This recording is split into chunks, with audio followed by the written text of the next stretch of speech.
Allen Eagle football is on the air. The Old Coach brings you the sounds of tradition-rich greatness of Allen Eagle football. This is the Old Coach Network's 16th season to bring you the best in play-by-play of your Allen Eagles.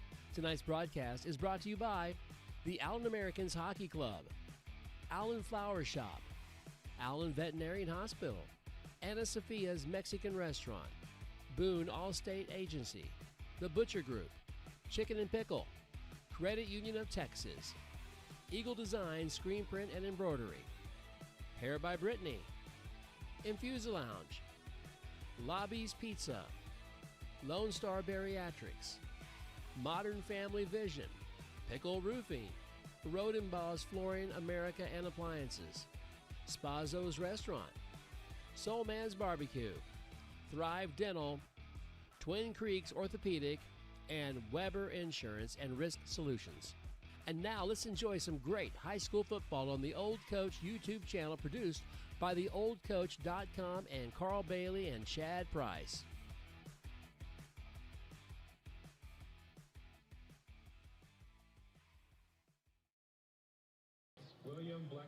Welcome to the Old Coach broadcast of Allen Eagle football. It's the coach, Carl Bailey, and we're live, Plano ISD, Tom Kimbrough Stadium in Murphy, Texas, where the Allen Eagles will play the Plano East Panthers. Well, Mike, also in the booth with me tonight, my old friend Mike Farish.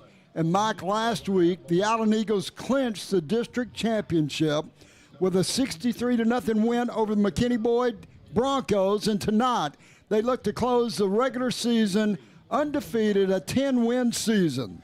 Yeah, that's, to me, that's still special. We were talking a while ago that maybe it's not as special as it used to be, but 10-0, man, that's something else in this day and time, even though they do take more teams to the playoffs. And being district champs, we had that discussion earlier that some of these new coaches, they don't put as much stock into being district champs as maybe old school guys like me and you and Steve Williams, but well, district championship meant another gold football. That's what you absolutely, and they've got several of those in Allen. But to be district champs, Kerry, undefeated. The Allens coming to the ball game tonight, 9-0. They're assured a playoff spot. They're going to go against a struggling Plano East team that's only won one game this season, but they had that win last week. But on paper, it looks like a mismatch. But the Allen Eagles need to maintain that momentum for the playoffs. And you can't discount the fact that it's senior night, last time a lot of these guys play, and they're coming off a win. If there is a single time that Plano East is riding high, it's right now. And here's the Allen Eagles. They're going to give Allen the best that they have. Well, Mike, if the Allen Eagles defeat Plano East tonight in the regular season final, it's the second consecutive 10-win season, 10-win regular season, 10-win undefeated regular season under head coach Lee Wigington. Coach Wigington guided the Eagles to the playoffs all 4 years as head coach, and tonight would be the 14th undefeated regular season in the history of Allen football. And as you said, going 10-0 is quite the accomplishment. Well, right there, if it's just 14 times for Allen with their great storied past, that means it's special if it's only the 14th undefeated regular season. And that is special, and now Coach Wigg has a chance to put 2 of those up. Coach Tom Westerberg has 5 of those. Coach Terry Gamble, he has 5 of those. So that leaves 2 for John Pierce way back in the day, and then now Coach Wigington. So, 14 out of the how many seasons has Allen played football? They started playing in 1962, 11-man football, Kerry. You do the math. Okay, that's 38 and 25 is 63. Yeah. So in that period of time, only 14 teams ran the regular season. What an accomplishment. And, the district championships. So the district championships for Allen, 27 in those 63 years. 27 times the Allen Eagles have been district champs, and Mike, from 2006 to 2021, they won 16 consecutive district championships. What a great accomplishment, and hats off to the Allen Eagles going into the game tonight. You bet. And like I say, you want to go into the playoffs. You want some momentum. You want to be healthy. You know, if things go according to plan, like last week, you wouldn't think you would see the starters more than maybe a half. Well, Kerry, this is also the 27th year Allen has qualified for the Texas football playoffs in a row. 27 years in a row. You know, some schools out there, they haven't made the playoffs in 27 years in school history. And Allen has made the playoffs in the last 28 out of the last 30 years. So, you know, going into the playoffs is nothing new for the Allen Eagles. Won 4 state championships since we've been around, since 2008. They played 108 playoff games since the old coach has been broadcasting Allen Eagle football. And this is our 16th season. We've broadcast tonight is our 230th broadcast of Allen Eagle football. Well, congratulations to you for that. Well, it's been a great time, and, you know, it's not the last one this season.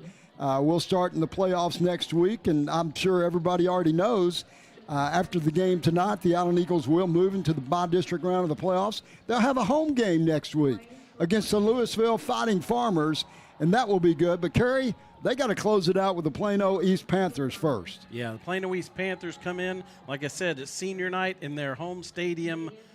Emotions are high, and you got to think about that. You said 27 years in a row for the Allen Eagles. Well, these Plano East Panthers tonight are playing their last game of the season, and there is no playoff. So you have to think about the motivation that is. Same way that the Allen Eagles had a lot of motivation when their district winning streak was ended after winning all those district championships in a row. When Prosper won, suddenly it was a whole new world, and now you fight harder and harder. Well, Plano East is going to fight hard tonight against the Allen Eagles. No doubt about that. Plano East is a storied program, Mike, and we'll come back and talk a little bit about the Panthers and Plano ISD and the history of Plano football here. But we're going to take a quick break. It's Allen Eagle football with the coach. Welcome to Infusal Lounge, wellness spa where science meets luxury and health flows naturally. We specialize in advanced IV therapy, peptide protocols, regenerative medicine, and hormone optimization, each designed to restore energy, sharpen focus, reduce inflammation, and strengthen recovery. Our medical weight loss programs combine cutting-edge therapies like GLP-1 medications, peptide stacks, and personalized nutrition supports to help you lose weight, balance hormones, and keep results long-term. It's not about quick fixes, it's about sustainable transformation. Whether you're an athlete pushing for peak performance, a professional seeking balance, or students striving for clarity and stamina, our treatments deliver results you can feel. Vitamin drips replenish essential nutrients. Peptides repair and restore, and regenerative therapies enhance long-term vitality. And because we believe in giving back, students and teachers receive exclusive discounts, making it easier to enhance physical endurance, mental clarity, and academic performance. At Infusal Lounge, every detail is tailored to you. A spa-like atmosphere, evidence-based therapies, and a team committed to helping you thrive. This isn't just wellness, it's vitality elevated. One town, one school, one location, one community, one family. One-stop shop for all your flooring, remodeling, appliance needs, and more. You get the one hometown advantage at Rodenbos, proud sponsor of Allen Eagle football. You've got the hometown advantage of Rodenbos. Proud Allen Eagle supporters, Modern Family Vision believes that great eye care goes beyond prescriptions. It's all about how you feel from the moment you walk in through their doors. Known as a leading eye practice in Allen, Texas, they're proud to provide a warm, welcoming environment where every patient is treated like family. Their highly trained optometrists and friendly staff are dedicated to making your experience comfortable, from scheduling your exam to fitting you with stylish eyeglasses or comfortable contact lenses. They offer everything from innovative eye care and specialty treatments to flexible financial plans, ensuring quality care is always within reach. When you choose Modern Family Vision, you're choosing trusted expertise, outstanding customer service, and a lifelong partner in your family's eye health. Go to Modern Family Vision for all your eye care needs. Located at 906 West McDermott, Suite 106, directly behind the Chick-fil-A on the northwest corner of McDermott and 75. You can also go online for more information by going to modernfamilyvision.com. Let's go Eagles!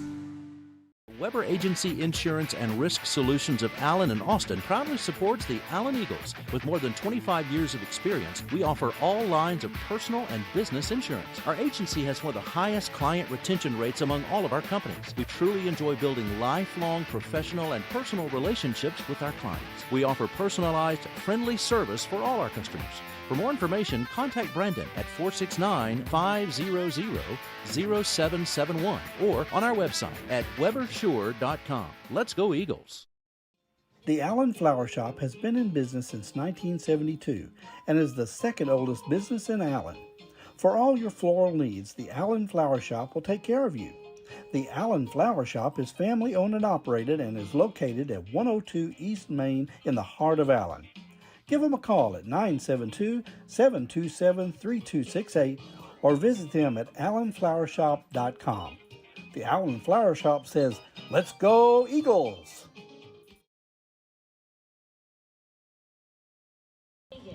It's Allen Eagle football with the coach, Carl Bailey, Mike Farish, Kerry Lowry. We're live. Tom Kimbrough Stadium in Murphy, Texas, part of Plano ISD. Well, Mike, you were here, and I was here the day this stadium was dedicated in 2003, named after Tom Kimbrough, a longtime coach in Plano. And you know Coach Kimbrough well. I've met him a few times as well.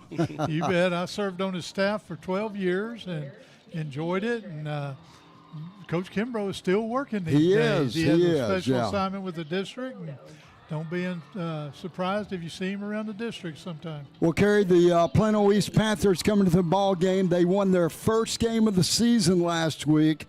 It hadn't been quite the season they had expected. They had a lot of kids coming back from last year, and it just hadn't been what Coach talked about earlier on, and they had an injury right at the first of the year. It kind of put them off track. Their best defensive player and one of their team leaders got hurt against Princeton in the Princeton ball game, and he fractured a couple of his vertebrae.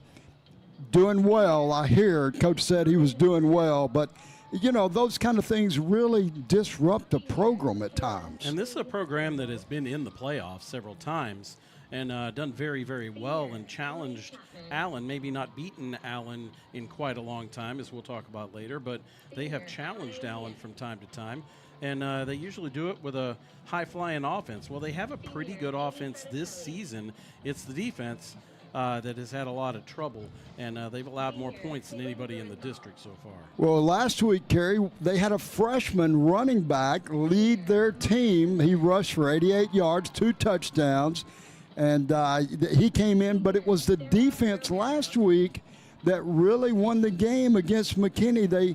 They shut McKinney down, and then right at the end of the game, they had a couple of turnovers to win it. Yeah, holding him to 13 points, the lowest output of any team against Plano East this season, and they did it by controlling the ball. They changed their whole offense, kind of just rewrote the book on how they were going to game plan, and it worked last week against McKinney, and we might see some of that tonight. Well, Mike, Plano East is a storied program. They have probably one of the most famous playoff games in history against the John Tyler Lions, and I was at that ball game, as a matter of fact. Yeah. And what a great game and a great storied history here. Plano East opened up. It was the second school in Plano, and they opened up in the early 90s. 81, early 80s. Okay, 81. In 81, and Coach Tony Benedicto is their head coach now, and you know, he's got a great. Everybody that I talk to about Tony, they have great respect for him. They speak highly of him. Not just a great coach, but a very good man. And I got to talk to him down on the field again tonight before the pregame. Great guy. He's got a good background. Just hadn't had things go well for him here. Well, you bet. This year. Yeah. He got him in the playoffs his first year here. Tony came over from Woodrow Wilson, which is a Dallas ISD school, and he replaced Joey McCullough. Well, Joey McCullough was a Plano East graduate, and at one time, Joey was the head coach here. J-Don was the head coach at Plano for several years. And they are brothers. They're brothers, yeah. So if you see them, they might be twins, but they're not. But Joey graduated from East, coached at Plano West a couple of years before he came over here as a top assistant and then became the head coach. I'm kind of surprised when I looked that his record was 28-54 in those 8 years he was the head coach, because I thought he had some good years, but he had some lean years there at the end as well. He did, yeah. But Benedito, his 15th year coaching, he was at Mesquite Poteet. He was a head coach, OC at Spruce High School, which is Dallas School. This is his 6th season as a head coach and his 3rd at Plano East. And like I say, he led them to the playoffs in 2023, and that's the first time they'd been there since 2018. Okay. His background, he's, I guess, from Crystal Lake, Illinois, and he played football at the University of Sioux Falls as an NAIA school, 2-time national champion. He was an academic All-American, a team captain, so he's got a strong football background. His record at Woodrow Wilson was 18-13, 8-3 in 2021, and that says a lot right there. It does, yeah. So, and as you said, got them in the playoffs here and doing well. But, Kerry, offensively tonight, we may be in for a little different treat for the people out there like Ann and Earl. They're already tuned in listening to the pregame show. Russ Harlow's out there listening to the pregame show. We want to give the Harlow clan a shout out. And Leonard, if you're out there, buddy, we love you and thinking of you and hope you're watching. But, Kerry, this offense tonight may see 5 or 6 different ball carriers and very few passes. And I will mention, and you mentioned 2023, they made the playoffs. They had a quarterback, Drew Devalier, who I coached him in baseball when he was between 8 and 10 years old. So well, no wonder he's so good. Yeah, and so he ends up taking them to the playoffs as a quarterback, and he was a 3-year starter at quarterback for East, and he ends up going to, I believe it's the Raging Cajuns. He's over there trying to line in to play quarterback there. But since then, they've been searching for the quarterback, and they've kind of changed things around, and they have a freshman who can really run the ball, and they're going to kind of use that with a modified, I'll let you guys describe the offense when we see it, if we do see it, but it's going to be a run-based offense. It might grind the clock and have a lot of deception to it. Well, you mentioned the freshman running back. That's Trey Selden. His dad actually played here at Plano East and went on to play at the University of Wyoming. That's Weldon Selden. And I was I'm sorry, Weldon. It's Wynell Selden. And I was actually here when he played with Coach John Crawford as the head coach and outstanding player himself. But now Trace, a freshman, rushed for 88 yards, 2 touchdowns last week. That's his best game of the year. And he's over 800 yards rushing. He's got more yards than the basically about the same amount of yards as the 2 Allen running backs combined.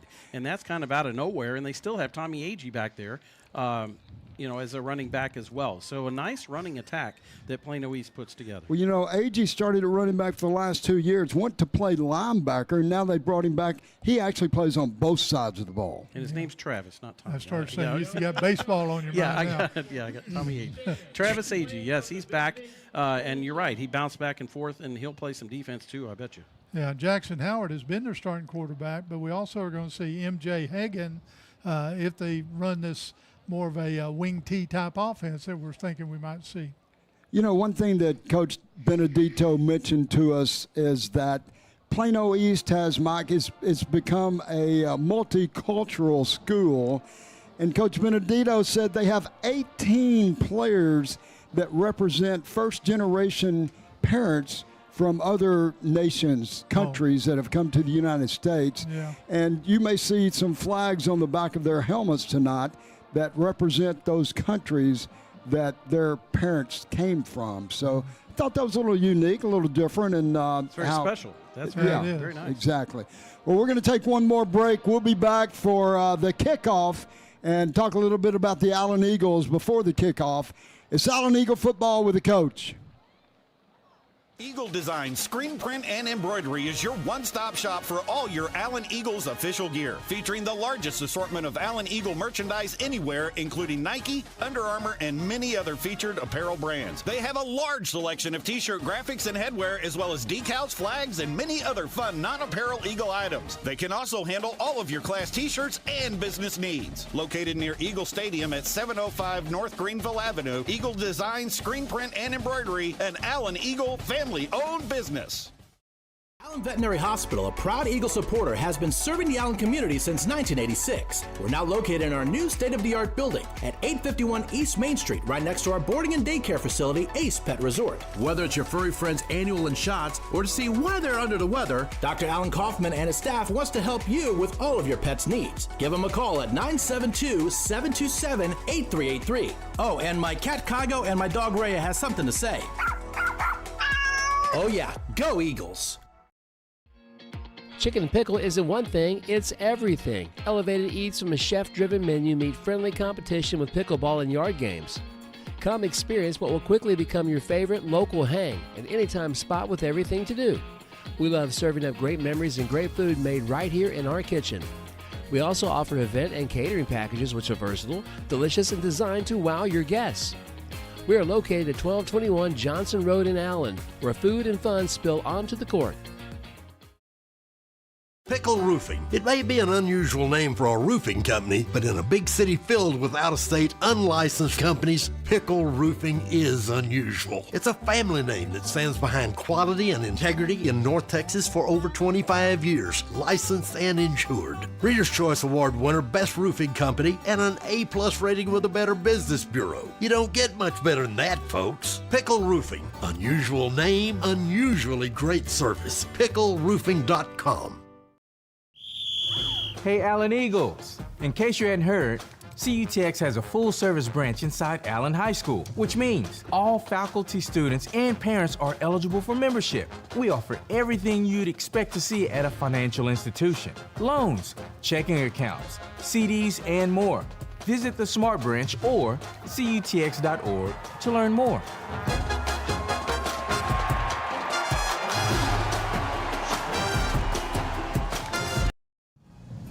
Allen Eagle football with the coach, Carl Bailey, Mike Ferris.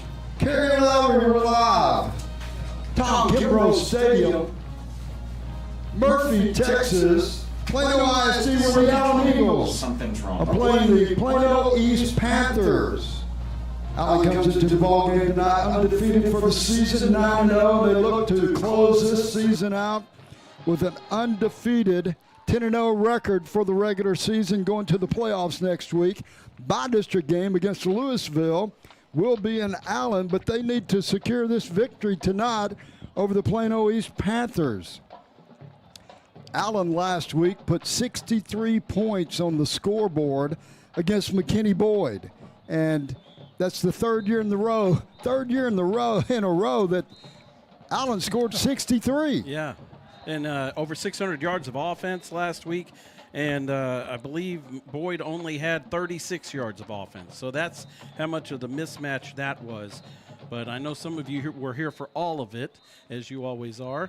And it was good to see all those seniors for Allen get out there on senior night. But the Allen offense was clicking. All three phases were clicking last week. And in talking to Coach Wigington this week, and he was very proud of the fact. And to give a shout out to Mama Lou out there, Mama Lou Wig. Mama Wig's out in Lampasas. She's with us tonight, and thanks for tuning in. We love you and hope to see you soon. Hope you get back to a ball game soon, Luke. But Coach Wigg said he was very proud that every senior that was a skilled player last week either caught a pass or got to run with the football. And that says a lot, and it does, Mike. And then on the flip side of that, Chase Hargis and the defensive staff, Chase got all the players on defense in, and they rolled in and out. They got tackles. They got sacks. Great senior night for Allen last week, Mike. Yes, it was. And, you know, it's always special when you get everybody to play. And Allen's been able to do it a lot this year. And, like I say, you hope they can do it tonight as well. But for that last senior night, now it's not the last home game because they know they're going to get that first by district round in there, but it still makes it special. Well, the Allen Eagles are out getting ready to come out of that big A across the stadium from us. And as we mentioned, this stadium was built in 2003. First game was played in the fall of 03 here in Kimbrough Stadium. And when it was built, Mike, you could look out and you could see Wiley in the distance, and that was about it. But tonight when we rolled in, this place has grown up out here in Murphy. Yeah, you don't think of it being in Plano School District, but they've got several elementary schools. We're right by McMillan High School out here, which, all the 9-10 schools in Plano now take on the identity of their senior high. So I guess McMillan is now black and gold, and the Panthers as well. And then, like I say, you got Murphy Middle School right on the other side of the stadium. These are all Plano schools. Well, Kerry, we can look for the Allen Eagles to probably get in a lot of players tonight on offense and defense. We can look for those skill kids to roll in and out. We look for a fun game for the Allen Eagles tonight. Yeah, and it is fun to see all those guys get to play, and likely, because it is very important not only that everybody plays, but it's also important in a game that really does not change your playoff seeding or your playoff stature to come out of it as healthy as possible, but also to get all the participation possible from these guys. And you know what? You might find diamonds in the rough. We found them so far this year. How about Andre Jackson, who's up to 129 yards of rushing so far this season? He's had a great season so far. Well, Tom Hull is listening to us from the parking lot. Tom, I hope you make it into the stadium before the game starts. Grace Henserling, she's also here. Jacqueline Carlson, that's Lyndon Spriggs' grandparents. They're watching from Charlotte Hall, Maryland. Doug and Chris Sinclair watching from Pittsburgh. Mike, I don't know if that's Pennsylvania or Texas. I'm betting it's Pennsylvania. And Tom and Sharon Erickson, they're watching from Farmington, Minnesota, as well as our super fan, Chad Wilkinson. Hey, Chad, hope you're doing well. We always love to hear from you, buddy, on game night. Hello from Barbara Davis Staley. She's watching the game down in Tyler, and she says, Coach, I remember that comeback between John Tyler and Plano East well, and so do I, Barbara, so do I. It's a great night for Texas high school football. We've got that big beaver moon out there tonight. I think it was a full moon last night, but, Kerry, you can't miss that.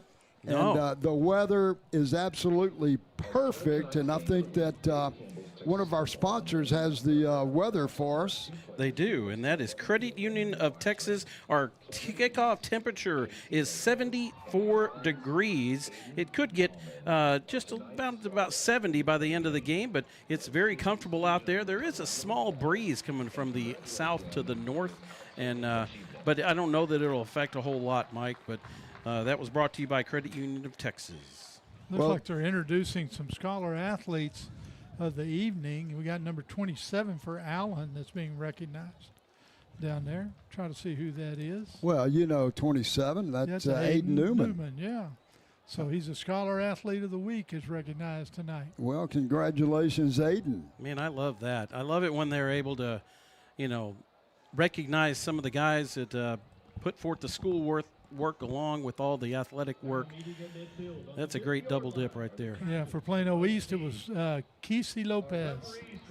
Well, for the after the Prosper game, and I don't know if we mentioned this last week, but the Allen coaching staff, they were recognized as the Dallas Cowboys Whataburger coaching staff of the week, and hopefully they got some free Whataburgers out of it or something. Yeah. But congratulations to those guys as the captains are coming out on the field, Kerry. Captains for the Allen Eagles this season. You have number 1, Josh Shaw. Also on the defense, Kai Wheaton and Devin Palmer. And from the offense, you have Caleb Smith, the seniors as voted upon by their peers. Denise and Charles Sherwood watching from Anna, Texas. DC and Joy Collins in Allen. And we're so glad Miss Quirk is watching from Louisville at her daughter's club soccer practice. And She's with us every week.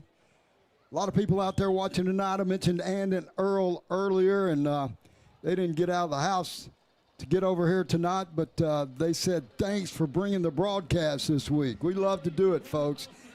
Thanks to our sponsors who help us bring the game each week. You guys go out and support our local sponsors as we move toward the playoffs next week. Things could get a little bit different for our broadcast. As many of you know, everybody likes to show the Allen Eagle games. So, yeah, the looks like down on the field, I had trouble figuring out who won the toss, actually. Okay, well, I was waiting for you to tell us. It's a whole mess of people down there. So we'll find out when they line up That's for right. kickoff. How about that? Yep. Well, the honor guard is, color guard is coming out. And we're going to just take it down to the field for the colors, the flag, playing the national anthem. Always a great, I love this, Mike, great start to every athletic contest, but especially Texas high school football. You bet. It's always good to see ROTC programs providing the color guard. Our band director of bands, John Brennan, will lead the band in the playing of our national anthem.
Allen Eagle football with the coach, Carl Bailey, Mike Ferris, Kerry Lowry. We're live. Tom Kimbrough Stadium, Plano ISD, Murphy, Texas. And we're getting ready for that kickoff. Thursday night football, Texas high school football at its finest. Allen Eagles clinched the district championship and have an opportunity to close the regular season out undefeated for the second year in a row. If you missed it earlier, tonight is the 230th broadcast of Allen Eagle football through the old coach. Allen qualified for the Texas High School State football playoffs after the win last week. That'll be their 27th consecutive season, 28 out of 30. And Mike, the last time Allen has lost to a Plano school was in 2005, and that was Plano Senior High. The last time Allen lost to Plano East was in 2000. And Allen's record against Plano East all time is 25 wins for the Allen Eagles, 3 wins for the Plano East Panthers, and those 3 wins were the first 3 games they ever played. You bet. Who was the head coach at East End? Was it Phillips? That was Phillips, correct. Yep, Scotty Phillips, our old friend. Yeah.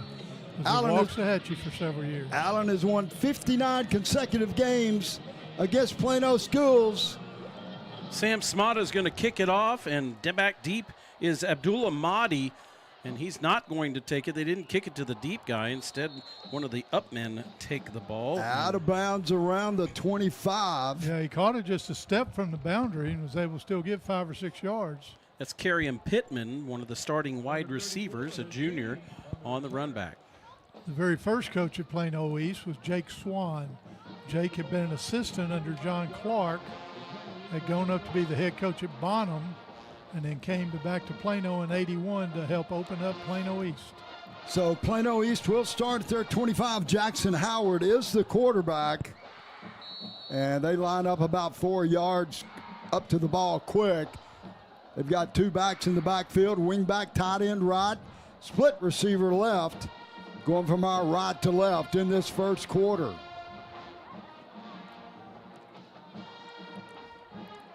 Movement up front, that's going to be 5 yards marked off against Plano East. And as you can see, Mike, they got them all boxed in there pretty tight. Yeah. A lot of times when you run this, you may have tight splits on one side, wide splits on the other. Trey Sheldon, as well as Travis Agee, probably 2 of their better athletes, are in the backfield, Kerry. Yeah, those guys combine for over almost 1,300 yards rushing on the season, just those 2 guys. 3 backs in the backfield. Howard under center. Handoff goes to the right side.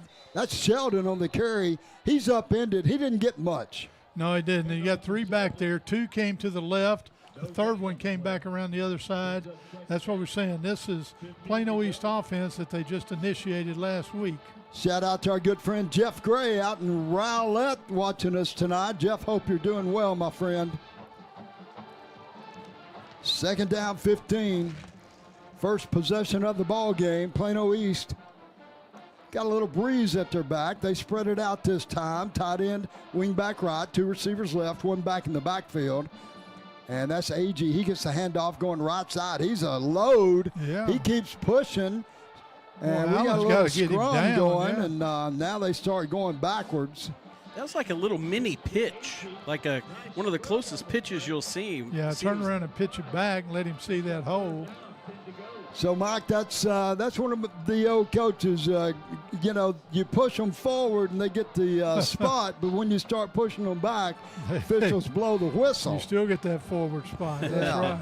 So, not sure that's quite fair, but either way, it's 3rd down and 10. 10:40 to go in the first quarter. The Allen Eagles on defense on 3rd down this season, 21% allowed 3rd downs, a very, very solid number. East puts 2 backs in the backfield. That's Sheldon and Agee. Howard at quarterback. Howard on the keeper. I don't know if that was a bad snap, but he took off right side. It hit the ground as he took the snap. I'm not sure that was what was designed. They weren't trying to fool anybody, but he just kind of had to pick it up and dive forward himself, and he got no yards on that. They're trying to let that play clock wind down, so he might have got a little antsy because he snapped it with about 2 seconds on it. Maybe a yard on forward progress. It's 4th down, and they will punt the ball away. The punter for Plano East is Christian Garcia. Caleb Smith back for the Allen Eagles around the Allen 35-yard line. Nice breeze at the back of the kicker. And it's a fake. And that didn't fool number 8 for the Allen Eagles. Japri Wafer makes a stop. Yeah, and that was the old Bummerooski, Mike. Yeah, that's he slipped around behind him. That's where the up back got the ball slipped around behind him. Jailbreak went right. Everybody took off to the right. And the running back stood there, waited, and came left, and Japri was right there on the spot. Well, when you've only won 1 or 2 games all year, you're willing to gamble tonight, and you're on your own 25-yard line and gamble. The punter faked me out. I thought it went over his head. Well, that's what he's supposed to do, so it didn't fake Japri out. Great play by Japri Wafer, and the Allen Eagles have the ball 1st and 10. Snap back, handoff coming right side. That's Spriggs. He's inside the 20. Nice gain on 1st down. Kind of bounced off the first wave and was able to get more yards. That is finally ends up being tackled on the play by a linebacker, but not, that's Tylen Gibson, but not until he was climbing up the back of Spriggs and actually pushing him forward.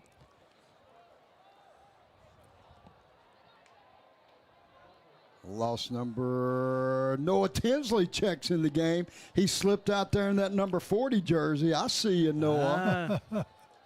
Like a ninja. Dowd at quarterback. Spriggs in the backfield. 1 receiver right, 1 left. Spriggs on the carry right up the middle. He has the 1st down and more. And he's going to be stopped around the 10-yard line. Move those chains, Allen Eagles. Move the chains for Chicken and Pickle, and on the tackle is Cameron Jones, the safety. Allen's right back up there. Quick snap, down, quarterback, handoff Spriggs inside the 5. Touchdown, Allen Eagles, Lyndon Spriggs. He takes it to the house. Strong run by Spriggs. He kind of carried the last defender in with him, running right up the middle behind Henry Hastings, Jalen Talib, and James Masters. And on I think Noah Tinsley was in there too, Mike. Well, he was at one of the H-backs. He was, yeah. Wearing 40, yeah. Extra point team out. Preston Hurlis, the kicker. Jack McDonald, the snapper. Ethan Nava, the holders. Snap back, placement down. Kick is up. Short, low kick. But it's good. Makes the score Allen 7, Plano East 0. Allen Eagle football with the coach. The Butcher Group of Ebby Halliday is a real estate business focused on putting our clients' needs first. Our job is to make sure you buy right and then sell for the maximum dollar. Not all agents and companies are equal, so let us show you why we are right for you. We are full service, full-time, and experts at what we do. Let us take your stress away and help you with your real estate needs. Contact the Butcher Group 214-415-9787 or at www.butchergrouphomes.com, www.butchergrouphomes.com, and go Eagles!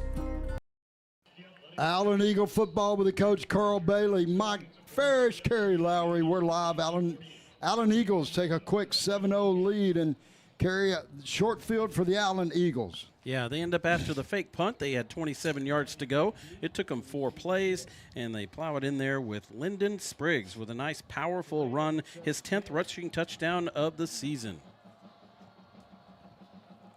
Eagles tee it up. By the way, Preston Hurlis with the extra point. He's 51 for 51 now on the season. Okay, well, I'm glad you said that after he made after that he one. made it. Yes, made sure I did that. Sam Smotic kick, short kick again. It's going to be fielded at the 25. Brought up about 4 yards by the return man. That is Carolyn Pittman. Again, they kicked it straight to him. He's a dangerous runner, so but when you give that much hang time to it, he's not going to be able to get ahead of steam. 27-yard line is where it's spotted, pretty much about where it was the last time. They That's had right. First down and 10 last time at their own 26, I think. First and 10, Panthers. And Mike, we felt like they would try to take a little time off the clock, and let's see what they do on this drive. 2 backs in the backfield. That's A.G. and Sheldon. Howard at quarterback, motion, play action, sprint out pass. Howard hitting the backfield, and he's going to be taken down by Hova Williford as the first guy there was Josh Shaw, and Josh hit him and just couldn't make the stop, but Hova cleaned it up. Mainly a rushing offense, but it does have, of course, like any offense does, has a pass wrinkle to it, and that's where they tried to do that. A little movement ahead of time, fake pitch inside, and then roll to the right, but no open receiver. 2nd and 16, ball on the 22-yard line, 7:55 to go, first quarter action. Snap, back pitch, going right side. That's the freshman, Sheldon, and he's going to lose a few yards on that one. Sheldon into the game with 843 yards on the season, averaging 6.5 per carry, 10 touchdowns. Only caught 1 pass, but he's been so effective on the ground. And keep in mind, he's a freshman. Brings up 3rd down and 16, the ball on the 22-yard line, so he didn't lose anything. No gain on the play. East spreads it out. 2 receivers come to the wide side of the field toward the East bench. 2 backs in the backfield, tight end right, quarterback Howard. Hands the ball to A.G., goes right side, tackled from behind by Williford. That's 2 big plays on this drive by Hova. That's right. And looked like he might going to be around the corner and get something there, but he got about 3.5, 4 yards. Not near enough for a first. So Hove Wilford, one of the leading tacklers for the Allen Eagles, was kind of in limited duty the first couple games of the season, but has really come on in the rotation. That's his 35th and 36th tackles of the year. Fourth down, punt team back out. Caleb Smith back deep for the Allen Eagles. First possession, Plano East ran a fake punt, the old Boomerooski. Many people might not know where that comes from. We might have to tell that story. Snap back, Eagles are in there. They just missed it. Caleb catches it at the 35, out across the 40, and a short gain on the return for Caleb Smith. The Allen Eagles will start around their 43-yard line, first down at 10, 6:13 to go in the first quarter, second possession of the ball game for the Allen Eagles. Interesting credit to the special teams coach and players. Caleb Smith was he barely moved when that ball was kicked, and he was way back there. If you saw that on our camera that Keith Paxton's running, you saw Caleb Smith way back there, and you're wondering, why that far? Well, because that guy is a pretty good punter. He punted last year for Plano East, and now he's with the Wind. Dowd quarterback, two receivers wide left, one receiver wide right, all the way out to the past the numbers. Dowd drops, looks, has a receiver wide open. Is Carter Harris. 20, 15, 10, 5, touchdown. He takes it to the house. Well, Kerry, there's somebody who hasn't been scouting very well, because Carter Harris has done that a number of times this year. Goodness. And he even kind of had to stop and come back to it. Still was able to outrun the defender the last 30 yards. Well, Jeremiah was thrown into that wind. Yeah. It kind of held it up a little bit, but Carter made the catch, made the run after the catch. 57 yards on the pitch and catch from J.D. Dowd to Carter Harris. Extra point team out. Preston Hurlis, the kicker. Ethan Nava, the holder. Jack McDonald, the snapper. Kick is up. It's good. You didn't jinx him, Kerry. Nope. 52 out of 52 now. It's Allen Eagle football with the coach. We'll be back. Ana Sophia's Mexican Grill has some of the best Mexican food around. Come and enjoy some carne asada, brisket tacos, shrimp enchiladas, and more of authentic Mexican flavors. And if you have a big event coming up, they even have a full catering menu. We have a family-friendly atmosphere and promise you will not be disappointed. Located at 1328 West McDermott Street, Suite 260 in Allen. Also check out our Instagram and online at AnaSophiasMexicanGrill.com. Come and let us know that the old coach sent you. Vamos Águilas, go Eagles! Allen Eagle football with the coach Carl Bailey, Mike Ferris, Kerry Lowry. We're live. We're in Murphy, Texas tonight, Plano ISD, Tom Kimbrough Stadium, where your Allen Eagles have went up on the Plano East Panthers 14-0 after 4 offensive plays. Figure that one out, Kerry. Yeah, that's pretty quick right there. That's a Carter Harris 57-yard touchdown. Scoring summary brought to you by Hair by Brittany, and it's 14-0. And this time it's a fair catch signal. And that'll put him that's the same guy. They keep kicking it to Kareem Pittman. And that'll put him out at the 25, though. Yeah, he doesn't have to run it back and get hit this time. That's right. We haven't seen many fair catches on kickoffs. That's still a smart play. Know where you're on the field and bring it to the 25. He starts at the 25 once again. Howard at quarterback, A.G. and Sheldon in the backfield. East is going with a semi, 2 backs, quarterback in the backfield, along with a wing back, tight end sometimes. They really hadn't got any running game established yet. Howard under center, 2 backs and a wing back out on the field. Quick toss, A.G. comes right side, picks up a couple of yards, positive yards for East.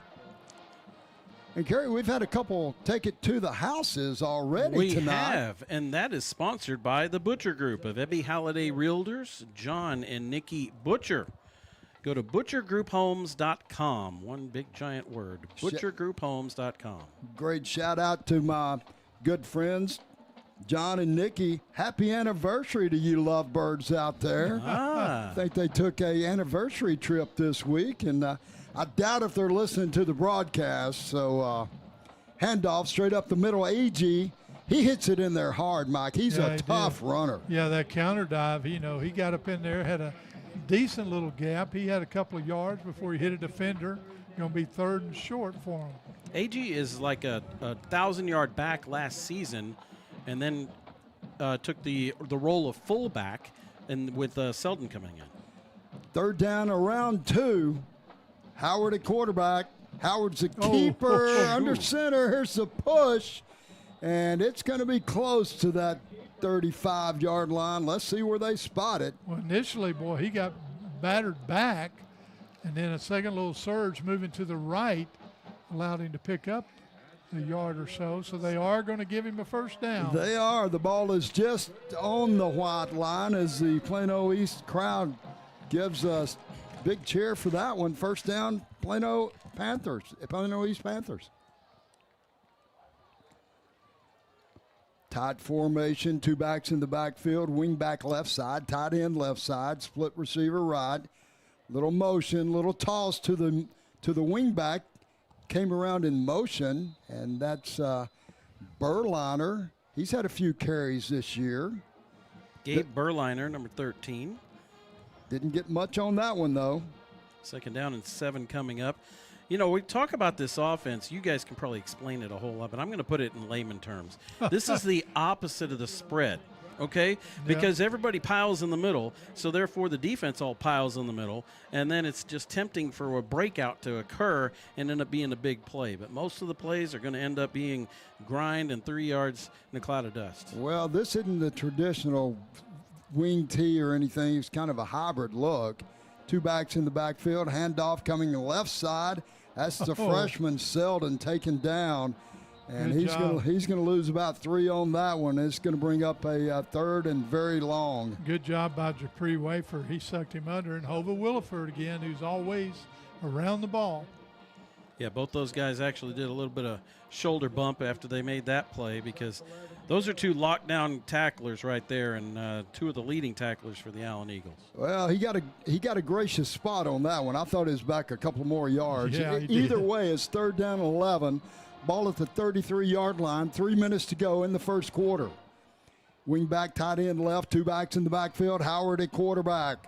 Howard, play action, rolls right, looks, throws, has a receiver open. That's Berliner, and it's a foot race. The Allen Eagles catch him down around the Allen 32, but a very positive play for the Plano East Panthers. You bet, and that was a drag route coming from the backside. Howard made the fake, rolled to his right, and then I'm going to say Berliner, if you come from there. But he was coming across the field in the drag, and he was pretty wide open right in the middle. 15 catches on the season for Berliner. Only 11 yards a catch. Actually, that's pretty good. 2 touchdowns, but that was a big catch for him. Yeah. Howard at quarterback, 2 backs, wing back right, tight end right, split receiver left. Ball on the far hash from us. Motion out of the wing back, and Howard's on the kind of a zone read keep. That was almost the old Veer look, Mike. Yeah, his old reverse out and have the dive there. You bet, the counter tray. Picks up about 3, close, maybe 4. It's kind of in between. It's going to be second down either way. Clock's rolling under 2 minutes in the first quarter. This is what Plano East wants, try to take the clock away from Allen, even though Allen's already got the 14-0 lead. They're sticking with their game plan, and they're doing it pretty well. Again, they initiated this offense last week in their win against McKinney. 3 backs in the backfield this time. Tight end right. Berliner splits left side. 2nd and 6. Handoff comes left side, and that's Jacoby Wilkerson right there on the stop. And he has been playing well. I got to talk to Coach Hargis this week about Jacoby, and you know, he's really stepped up, and he's brought it on. Yeah, you bet. He's gone from being that backup to being a starter, which, again, sometimes for Allen, doesn't make any difference if you start because you're going to get to play a lot, but it does mean a lot to the boys to be able to say they're a starter. Minute to go, first quarter, 3rd down and 5 for Plano East. Ball's at the Allen 26. East starts with 3 backs in the backfield. Howard under center. Howard's going to keep it. Quarterback scramble right. Missed tackle in the backfield. And Howard picks up a couple of positive yards after the missed tackle. Couldn't get that number. Was that, I hate to say that somebody missed a tackle, but I think it was number 24. Beckham Parker had him in the backfield. Just couldn't hang on as the player from Plano East down on the field. We'll take a quick break. Allen Eagle football with the coach.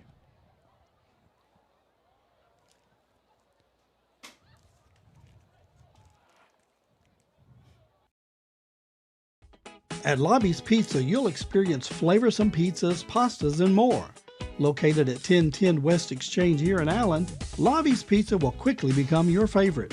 We have quick delivery service and takeout too. Visit our website at lobbyspizza.com and check out our menu. At our kitchen, quality is non-negotiable. Our mission is to bring the joy of a delightful meal to wherever you are. We hope to see you soon at Lobby's Pizza of Allen. Let's go Eagles! It's Allen Eagle football with the coach, Carl Bailey, Mike Ferris, Kerry Lowry, Chad Price, Keith Paxton, Thomas Paxton, Peyton Barclay down on the field, and he's just getting some great shots. As always, social media's his specialty, and you guys go on our Facebook page each week and see some of the highlights that Peyton puts up for us each week. It's amazing. It is amazing. So the Plano East players coming off, Mike, I can't. That's Gabe Berliner, the one who caught the pass while ago. Okay, well, we hate that. Yeah, he's holding that shoulder. Now, one thing about that play where the broken tackle got an extra 4 or 5 yards, that salvages a field goal attempt for Plano East, and they'll do it from here. A 41-yard attempt for Christian Garcia. Snap back, kick is up. It's a sidewinder, and that's going to be no good. Wide left, low and outside, Mike. Well, baseball's over. I'm sorry. There you go. Yeah, so. He was with the wind, and he's got the leg, but he just did not hit it right at all. Well, he is a lefty, and so he kind of pulled it over there. So with 17 seconds to go in this first quarter, Allen gets their third possession, and they will start around the 24-yard line, first down and 10 for the Eagles. Only 17 seconds left in this first quarter. In Prosper, Plano West is playing Prosper, and we have a first quarter ending score there. Plano West leads 7-0. Whoa. I'll tell you how in just a second. Huh. Eagles spread it out. 2 receivers left side, ball on the far hash from us. 1 receiver comes right side. Jeremiah Dowd at quarterback. Snap back. Play action. Throw out in the flat. Complete. Carter Harris has it. He's near a first down. Gain of about 9 on the play. So out there in Prosper, Plano West got the ball first, and they spent 7.5 minutes driving downfield, got a touchdown, went for an onside kick, recovered it, kept the ball, and then finally Prosper got a hold of it. And to start the second quarter, Prosper's in the West red zone. We're going to watch that one closely because Plano West is playing for a playoff spot. They have to win pretty much to stay in the mix. Well, what's the end of the first quarter? We're just going to keep it right here as the Eagles flip ends of the field. And Kerry, you may want to tell people while we're watching that game and what the ramifications are for not just Plano West, but some other schools in our district. So there's one playoff spot left because Plano has nabbed one of them. Prosper and Allen have the other 2. And Mike, you have 2 teams that are vying for that spot. One plays tonight, which is Plano West, and one plays tomorrow night, and that's Rock Hill. And so if Plano West wins, they're in. That's it. You know, cut and dried. Rock Hill can play tomorrow night, but they wouldn't be in the playoffs. But if Plano West loses, then Rock Hill, if they win, then they are in. And Rock Hill looked like they weren't going to have a chance after a tough loss a couple weeks ago that was unexpected. But they could sneak in as a 4-4 district team to get that 4th spot to go into the playoffs. Well, Allen has clinched a playoff spot along with Prosper and Plano, but the Allen Eagles want to finish off the regular season tonight against Plano East undefeated. Here we go, 1st and 10, throw out in the flat, incomplete, and I said 1st and 10, it's 2nd and 1 after the Harris catch, and it's going to be 2nd and short. Jeremiah Dowd got hit hard on the play, and he's kind of down on the turf for a second, and let's see what's going to transpire here with Jeremiah. We're going to take a quick break. Allen Eagle football with the coach.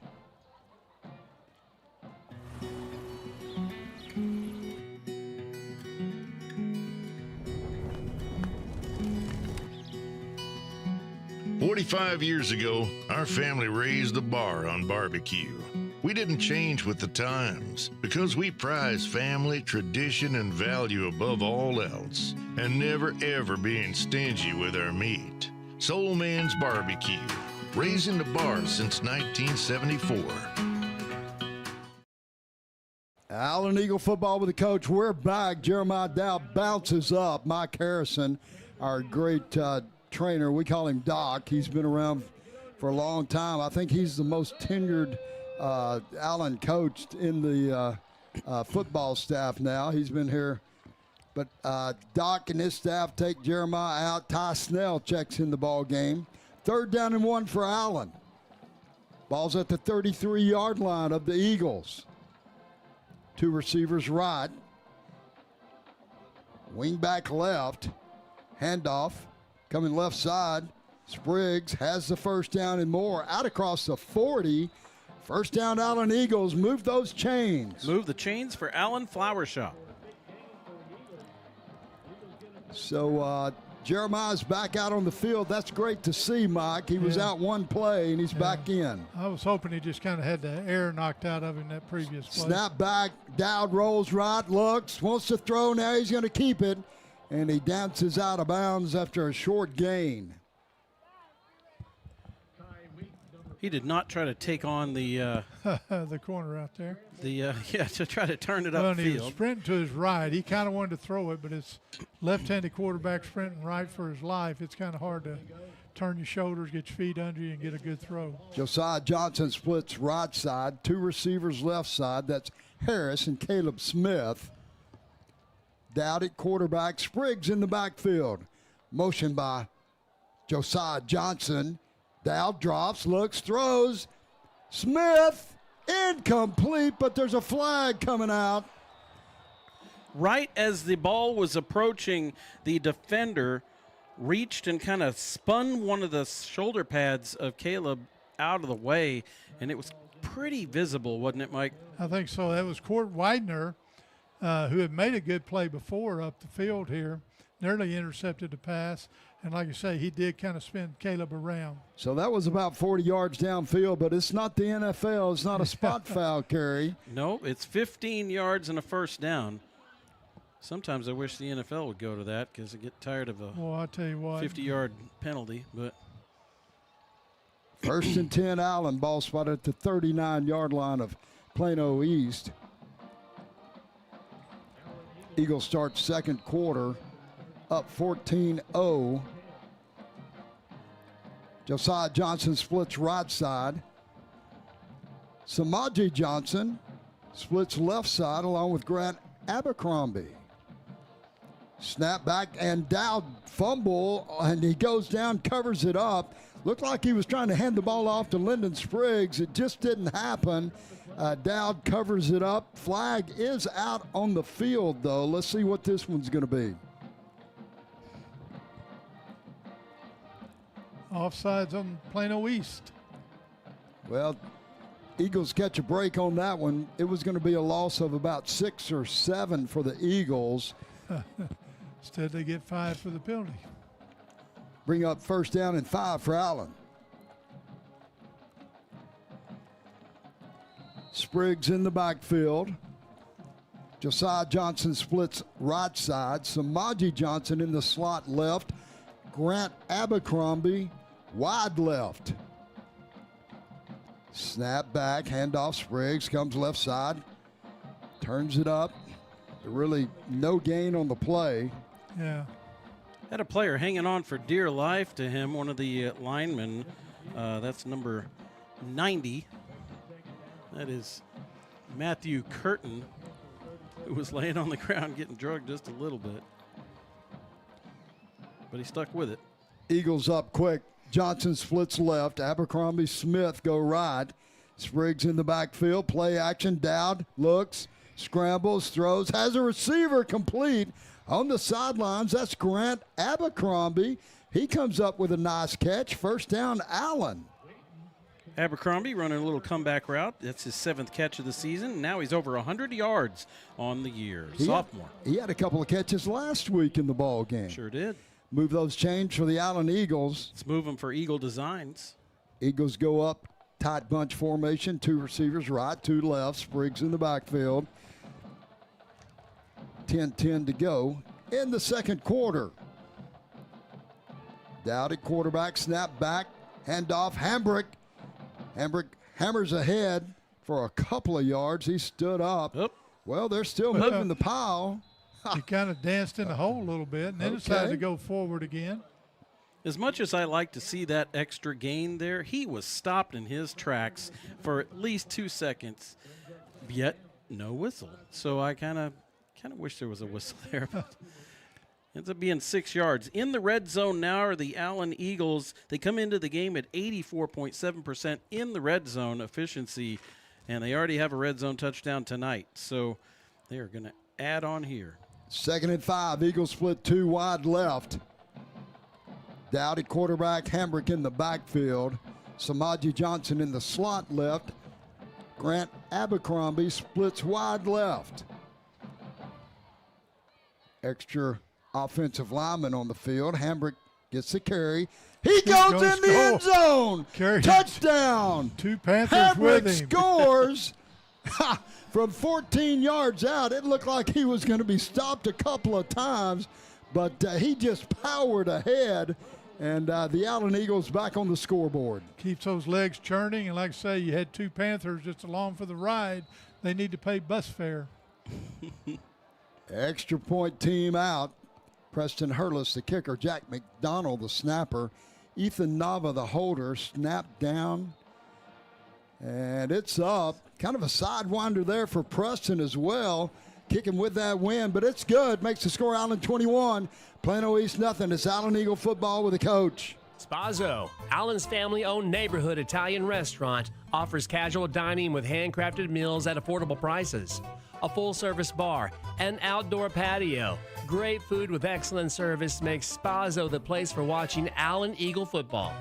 Located on West McDermott, check out the website for online orders, pickup, and delivery options. SpazzoRestaurantBar.com. That's SpazzoRestaurantBar.com. Proud sponsors of Allen Eagle football. Allen Eagle football with the coach Carl Bailey, Mike Ferris, Kerry Lowry. We're live here. Eagles up 21-0. Kerry, 3 possessions, 3 scores for the Eagles. And this one was a longer drive. They were 67 yards away, but they went all 67 yards in 8 plays. And Soul Man's Barbecue brings you this scoring summary that ends up with another touchdown by the Allen Eagles, a Jaden Hambrick red zone touchdown run. You've heard that one before. Preston Hurlis tees it up, kicks it, return out across the 25, out across the 30. Nice return there by Plano East. And I couldn't catch that number. Is that number 14, Mike? Pittman? Trying to see if I think Pittman brought that one out. He's had a couple of kickoff returns now. That's his best one. So the Panthers will start at the 31-yard line of Plano East. Down by 21. Let's see what their strategy is now. Looks like I see number 10 out on the field. That's Cody Warner. And is Cody going to be in there at quarterback? He hadn't had a lot of playing time. Nope, he's going to split out. Still Jackson Howard. Okay, Howard's still at quarterback. 2 backs in the backfield, wing back left side. Is that Liner back in the ball game? That's good to see. Gabe's back in, yeah. Handoff left side, nowhere to go, no gain on the play. That's Travis Agee. He's a tough runner, but tell you what, the Allen defensive front is just really stepping up and taking control of this ball game on defense. Again, I'll say one of the reasons the spread offense came about, everybody might think, oh, it's the run and shoot. They're going to throw it 80% of the time. No, that's not the truth. What happens is when you spread out and put receivers all over the field, the defense has to account for them, and it spreads the defense out and allows running lanes. This is not that. This is the opposite of that. And, however, if you're very good at this and the deception and the ball handling, you can be successful. 2nd and 10, play action, drop back. Howard looks, nowhere to throw. Now he just throws it away. Incomplete, as a couple of Allen Eagles, including number 24, Beckham Parker. LeBron Bauer knocked the receiver out of bounds when he took off on his route. Dupree Wafer was also there, had some pressure, and Coach Hargis dialed up the blitz. I don't think that was a true blitz, but it was one of those times where Dupree saw the quarterback drop and he just went for him. So and also, you mentioned it, Mike, really good coverage out there because his first look downfield, he had no receivers. That allowed for Beckham Parker to knock him down. 3rd down and 10, 2 backs in the backfield, shotgun look, and Howard's going to keep it, comes left side. He's going to be short of a 1st down. A little deception there with full flow going left, all the backs going left, and then Howard comes back to the right. And so punt team is back out. First possession of the night, Plano East went for a fake punt, and the fake didn't fool Dupree Wafer, and Eagles had great field position. Don't think they'll try that one again right now. Oh, because that led to about a 2-play touchdown drive. The fact that Dupree Wafer's on the punt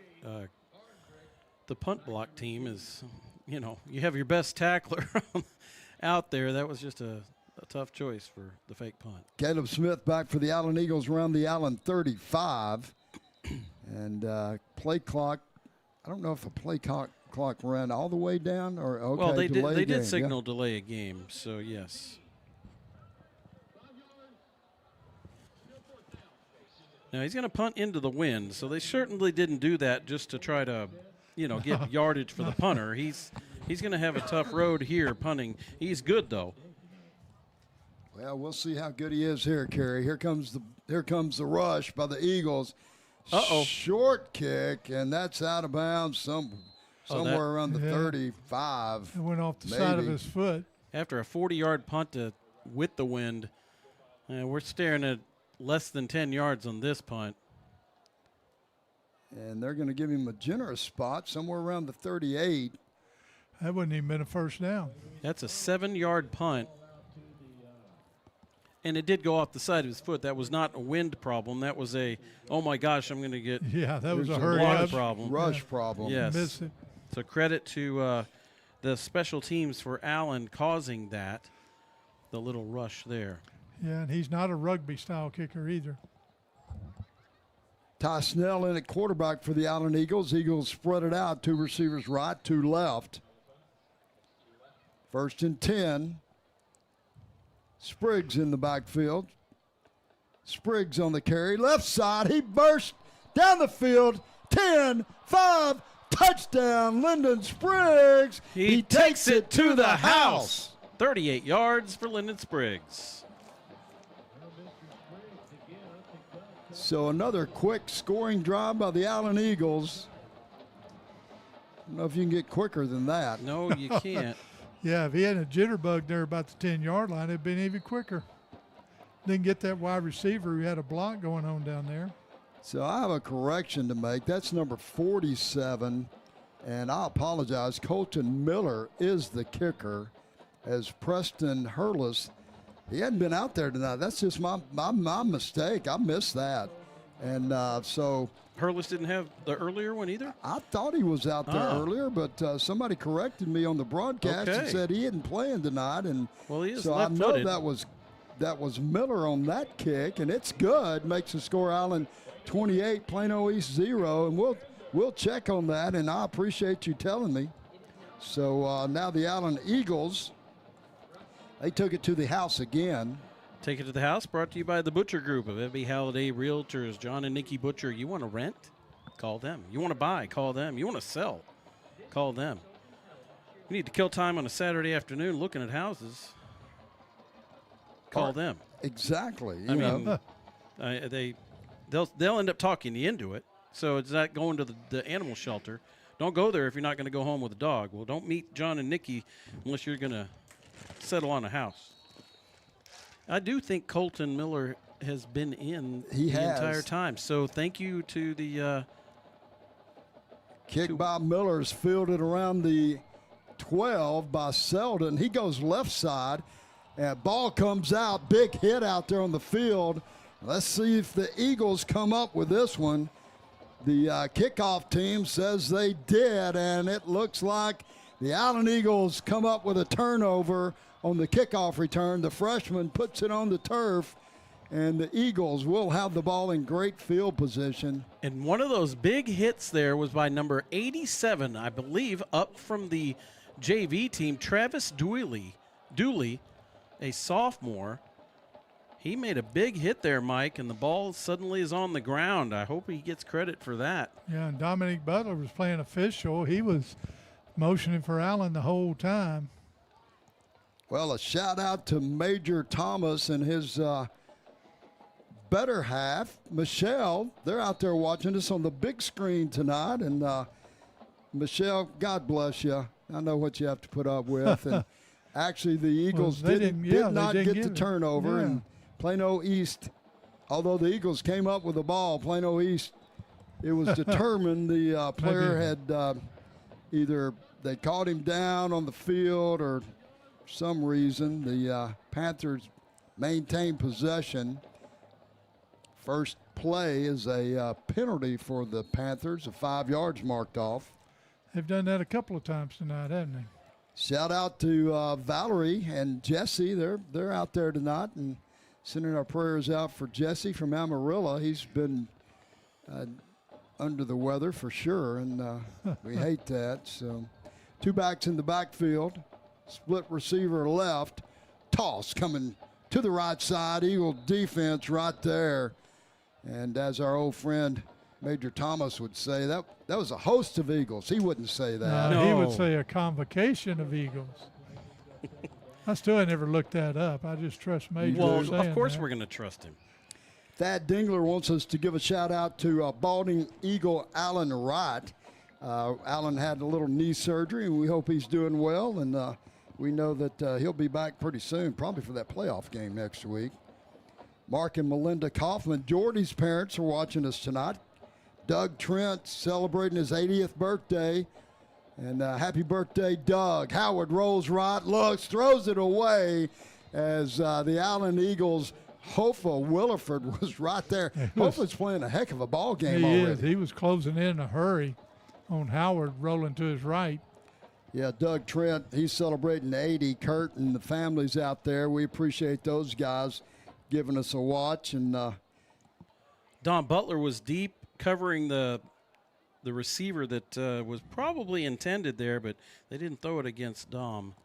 And so good coverage. That's another coverage sack there. 3rd down, 13, ball at the 17-yard line. Howard at quarterback. 2 backs in the backfield, 2 receivers left. Motion out, Selden motions. Here comes the blitz. Screen pass. Great call by Plano East, although there's a flag out. But a heck of a call and a heck of a play for East. And I'm afraid this one might be brought back. Travis Agee had a nice run after the catch. It was a clear hold back there that triggered the extra 2 seconds to throw the screen pass. And, of course, the referee caught that, and that's going to be about a 40-yard swing.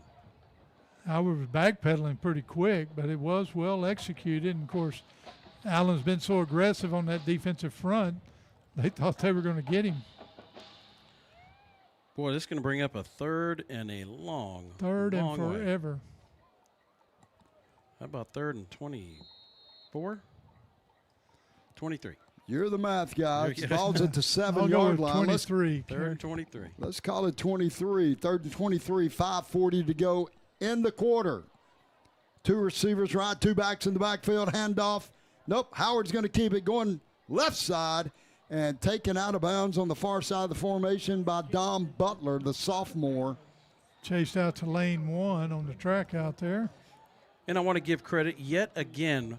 Another opportunity where you see a lot of teams get an extra shot in on that quarterback after he's running out of bounds. The Allen Eagles just don't seem to do that at all. They have plenty of opportunity. I say opportunity, where they could be over-aggressive, Mike, and get a penalty. You know the referee's waiting to throw one, and they don't. They play it by straight up. If you hit that white line, they leave you alone. Punt team out. Caleb Smith back for the Allen Eagles around the 35-yard line of Plano East. Snap back. Kick is up. Punter goes down in the end zone, but it didn't look like there was much there. I think that was trying to be good acting back here. Fair catch by Caleb. And the Allen Eagles will start at the 31-yard line of Plano East, up by 28 points, 5:20 to go in the second quarter. Got an update from Prosper. Prosper has taken the lead now, 13-7. They did have some, after they scored their touchdown, they got a 15-yard penalty for some extracurricular activity. So they had a long extra point, and they missed it. So it's 13-7. Prosper leads Plano West up in Prosper. Eagles spread it out. 3 receivers left side. Ty Snell in at quarterback. 1 receiver right side. Snap back. Ty throws out in the flat. Caleb has it. Breaks 1 tackle and spins away almost out of the grasp, but not quite, of the second defender.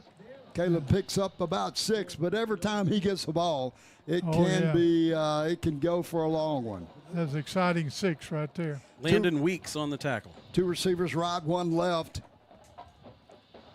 Hambrick in the backfield. Snell, play action, throw out in the flat. Nice catch out there on the sidelines by number 32 of the Allen Eagles. Let's get that name, Blake Gibney. Gibney pulls that in with nice catch, Blake. Yeah, and he's listed as a defensive back more than a receiver. I can't even believe that catch. It was so good. 1st and 10, Allen. Hambrick in the backfield, Snell at quarterback. Play action, throw out in the flat. Gibney has another one on the sidelines. 2 in a row for Blake.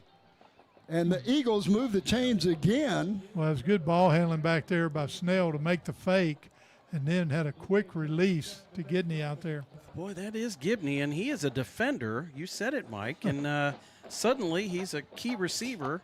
If I remember right, he had a few carries earlier in the season. No, that was Ben Palma, okay, who also wears 32. 2 receivers right, 1 left. Snell walks it in the end zone. Touchdown for the freshman. Ty Snell, the quarterback, takes it in from about 3 yards out. Again, good faking, good ball handling back there by Snell. Froze the defense, and he waltzes in easily. So on the new roster, Kerry, Blake is listed as 32. The old roster had 2 32s, unless you have a new copy. Well, no, your roster there has 2 32s. So, but this one has that one. one does not, and I don't see. Extra point attempt up and good. And let's get this one right, Coach. That was Colton Miller, the kicker. And Colton, we did not mean to diss you at all, my young friend. Extra point is up, good. Makes the score Allen 35, Plano East 0. And sometimes those players are out there got new jerseys, new numbers, and seeing Blake out there as a receiver is kind of like, and it could be Ben. I don't think so. We'll see.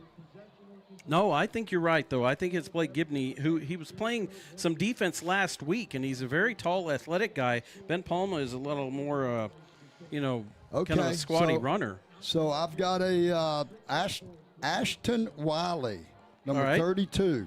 Ashton Wiley, okay.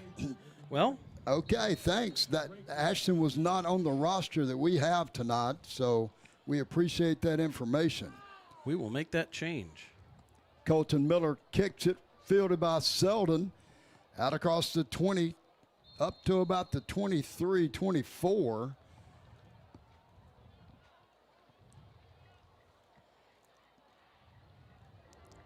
We'll talk a little bit more later on about the playoff picture, but Allen's going to be the district champ.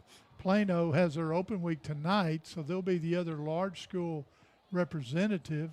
Prosper's in.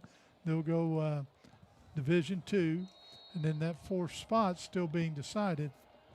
And right now, Plano West has taken the lead over Prosper with 12 seconds left in halftime. 1st and 10, Panthers. Howard at quarterback, 2 backs in the backfield, tight end, wing back right. Motion, handoff. That's Selden coming left side, picks up about a yard. Hey, let's give Coach David Rogers a shout out. Mike, he's out in West Texas. He's watching his grandson, Beckham Parker. Coach, I hope things are going well for you out there. I hear a cold front's coming. Better get ready. If he's out there, he's used to it. Probably so. Rock Hill could be in the playoff picture, but they don't play till tomorrow night. That's the only district game going on tomorrow night. 2nd down and 9. 2 backs in the backfield. Tight end, wing back right now. East spreads it out a little bit. Sends 2 receivers to the far side of the field. Handoff, AG pitch back to him. He comes right side, picks up a couple. It's going to bring up another 3rd down. And Mike, the Allen defense is playing well. You know, they had a shutout last week. Those defensive coaches and players, they always want that shutout. We've had several this year. I think last week was our 4th shutout for the season. And I know Coach Hargis and the staff, they really want another one tonight if they can get it. But, you know, more important to them is getting everybody out there on the field, getting them playing time, and getting them involved into the game. You bet. You bet. The goose egg is good, but playing time for everybody's better. 3rd down and 4, pitch back AG, and he's hit, pushed, he's driving. He's going to be short of a 1st down, but he's a tough runner. Boy, he is. He got right up there to the line, and then he was pushed back. You can pick a number for who pushed him back. It's several. KD Mitchison. They're giving him a great spot. Man. They gave him a 1st down. I know it. He needed 5. He got 3.5, and that's a 1st down. That's okay, though. They don't measure in high school. I mean, let's just face facts. They could. They could if they had to, but they was very generous either way. AG certainly ran hard to get it. East back up. 2 backs in the backfield, 2 receivers right. Handoff, Selden goes left side, picks up a couple of hard yards. These yards are hard to come by against the Allen Eagle defense. So we got a clarification from Major Thomas. Okay? Oh, okay. Sure enough, he gave us a list. It is a convocation of eagles. It's also a drove of donkeys, a pack of dogs, a murder of crows, and a quiver of cobras. I think out of all those, other than the donkeys would be funny, I'd rather see the eagles, the convocation. Okay. I don't want to see any murder. I don't want to see a bunch of crows. Pack of dogs doesn't sound friendly, and quiver of cobras, please. That just shows you where his mind goes, you know. It's just Michelle, God bless you, Michelle. It's the 2-minute timeout here, and we'll just keep it right here as we get ready for what's coming up. Let me see. Let me think. How about the Pickle Roofing halftime show? That is it. The award-winning Pickle Roofing halftime show, and you guys do a great job. And Alan Wright is watching from the chilly plains of Kansas. I hear that cold front's already came through Kansas. All right. And there's nothing to stop it in Kansas. Have you ever driven through Kansas? I have. Okay. Yes, very fast as I could. Well, so is the wind, as fast as it goes. Yeah, Coach and I were up there at Dodge City, and you talking about flat and plains and cold. Was that the night it snowed on us? I can't remember. We played up there one year and it snowed, and I'll tell you what, I had to return a punt in the snow. That wasn't fun. 2nd down and 8, 2 minutes to go in the first half. East, 2 backs in the backfield. Howard under center. Play action pass. Has a receiver down the field. And it's the freshman makes the catch into Plano East territory inside the 25. Flag comes out. I think that's going to be against the Allen Eagles. And the freshman was lined up kind of as a wing back, and he snuck out down the seam. And, Mike, that was almost like the old hot route. Yeah, it was. And Henson Amici turned around, but he got into the receiver before the ball got there, and then the receiver came back to it and made a good catch. He did, and he's a freshman. 39 yards. It definitely was interference, and then a huge hit at the end by Dom Butler. But it ends up being a long, long play, and they're going to add a little to it, or actually going to decline the interference since he caught it. And so the clock is rolling. I don't know why the clock is running, but it's down to 1:41. Howard rolls out, right looks. Here comes the heat. Intended receiver was AG out of the backfield. Incomplete pass. And Jacoby Wilkerson, Dupree Wayford, and Hova Williford, they were all getting close. I tell you, Jacoby Wilkerson got that start tonight, and he is motors running. He is all over the field. Hadn't made that many plays, but he's right there on everything. Well, that was the biggest play of the night for Plano East. They're knocking on the door here. Their best opportunity of this first half to get a score Second down and 10 from the Allen 25. Wing back, tight end left, 2 backs in the backfield, 1 receiver split right, ball on the ground again. That's happened twice now to Howard, trying to take the snap under center. And Mike, that's one of those things that a lot of teams don't do much anymore. Yeah, that's right. And, you've been rotating quarterbacks in there. Don't know if we got the same center or not. But, people don't realize you take it naturally, but you don't do it that much. So you got to practice it, no doubt. Don't put that pressure on the center, and then you back out a little quick. It's kind of a lost art, taking a snap under center. You bet. A lot of these middle school little kids that play in the pee-wee stuff, they never take a snap under center. Third down 11. Howard under center, 1 back in the backfield. That's Agee, and now Coach Benedetto takes a timeout. We'll just keep it right here. We'll talk about the Pickle Roofing halftime show coming up, because I know you guys are going to talk about the playoffs. Allen has clinched a playoff spot. They're going to go into the playoffs. They'll play Louisville at home next week in the bi-district game, and that's going to be on a Thursday night. We'll have a broadcast from Allen next week, and a lot of things in the halftime show tonight, Kerry. I know we're going to go over Where Are They Now? We do have a Where Are They Now brought to you by the Butcher Group. We'll also have the volleyball update. They're in the playoffs, or are they anymore? They played last night. That's your spoiler. So we'll talk about the volleyball team. We'll have the stats from the first half, and we keep updating you on what's happening in Prosper because a playoff spot is possibly on the line in the district. And we'll go over the district scores and any other scores, because there are 3 district games tonight and 1 tomorrow night. Volleyball played on a Wednesday night? They did. That is unusual.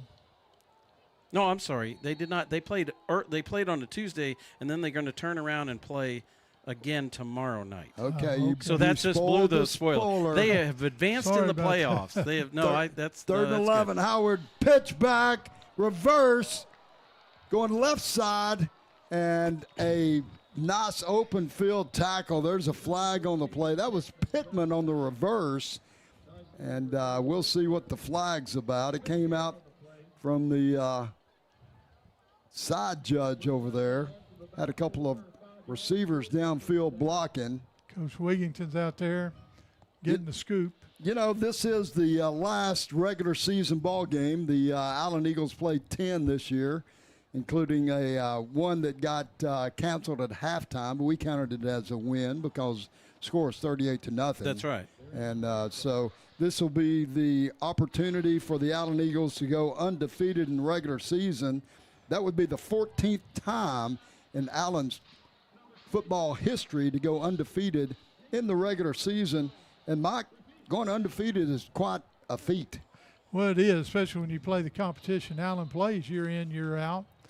We always talk about Cedar Hill, and Cedar Hill's contending for a playoff spot in that tough South Dallas district down there. And this will be the second year in a row that Coach Wigington and his staff has done that and run the regular season 10-0, and it's only been done 14 times in the history of Allen Eagle football. And Kerry, I think we decided it was from 1962, 63 years. Mm-hmm. It's been done 14 times, and Coach Wig and his staff is going to put number 2 on their resume for that. And Mike, the other guys are quite legendary in Allen. Coach Tom Westerberg, and Tom listens to us from time to time. Not sure you're out there with us tonight, Tom, but we love you, buddy, and hope things are going well down there in Salado. Well, Tom had 5 regular seasons that he went undefeated 10-0 before the playoffs. Coach Terry Gamble, Terry's one of those international travelers out here. He's been on a trip. You bet he has. Love Terry, too, and he had 5 of those regular seasons undefeated, and now Coach Wigington and his staff, they win the ball game tonight, and it's not over yet, but it's well in hand. Him and John Pierce both have 2 teams that went undefeated in the regular season. Plano East back up, 2 backs in the backfield, motion, 2 receivers right. Howard drops, here comes the he. He scrambles, running, coming right, and out of bounds, but Jacoby had him in his tracks, and he just ran right past him. Ends up with Devin Palmer running 25 yards to chase him down. Devin got there. He wrapped him up solid. But you're right. That was a nice little shimmy shake to get rid of Jacoby on the play. Clock stops, 30 seconds to go. Field goal unit out for Plano East. This is the second attempt tonight. 44 yards. Against the wind, Christian Garcia. First time he was with the wind, and he went a sidewinder. And this one's blocked. And it rolls down into the end zone. Well, it stopped right short, but the Allen Eagles are going to have it at the line of scrimmage. And I couldn't tell who got that block. And they're congratulating the entire defense over there. Maybe Devin Palmer got it. I see some guys congratulating him. We'll find out later in the broadcast who got that. But 23 seconds to go. Allen has the ball once again. You know, you talk about that 10-0. You talk about an undefeated season. You go back when Allen won the state championship in 2008. They actually lost a few games, didn't they? They lost one. They lost a regular season game to a school called Trinity. Oh. And then had to play Trinity again at Texas Stadium in the playoffs and beat Trinity. So they got their revenge and then went on to win a state championship. I don't know when I thought they'd lost another non-district game there, had lost two, but win a state championship and still have a blemish on there. Snell, quarterback, drops back, looks, scrambles, throws, has a receiver wide open, and that is Samaji. Well, no, that's who is that way over there? Number 11. 11, Josiah Johnson has the ball. 1st and 10, Allen. Nice throw there by Ty on the run. Took a little off of it to find the receiver between the two lines of defense.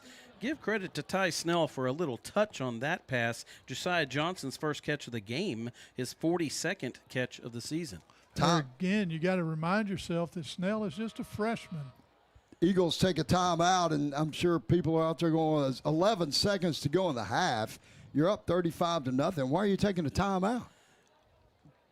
Time management. Maybe they just want to try How about let your players play? And, these guys need the reps. They do, and they need these situations. They might run into these situations later. I want to give a special shout-out to TL, whose birthday is today, and reminds me that I was the luckiest I ever was at Choctaw going with TL, so that we need to go again. So happy birthday to TL. Okay. 1st and 10 for Allen after the completion to Josiah Johnson from Ty Snell. 11 seconds to go.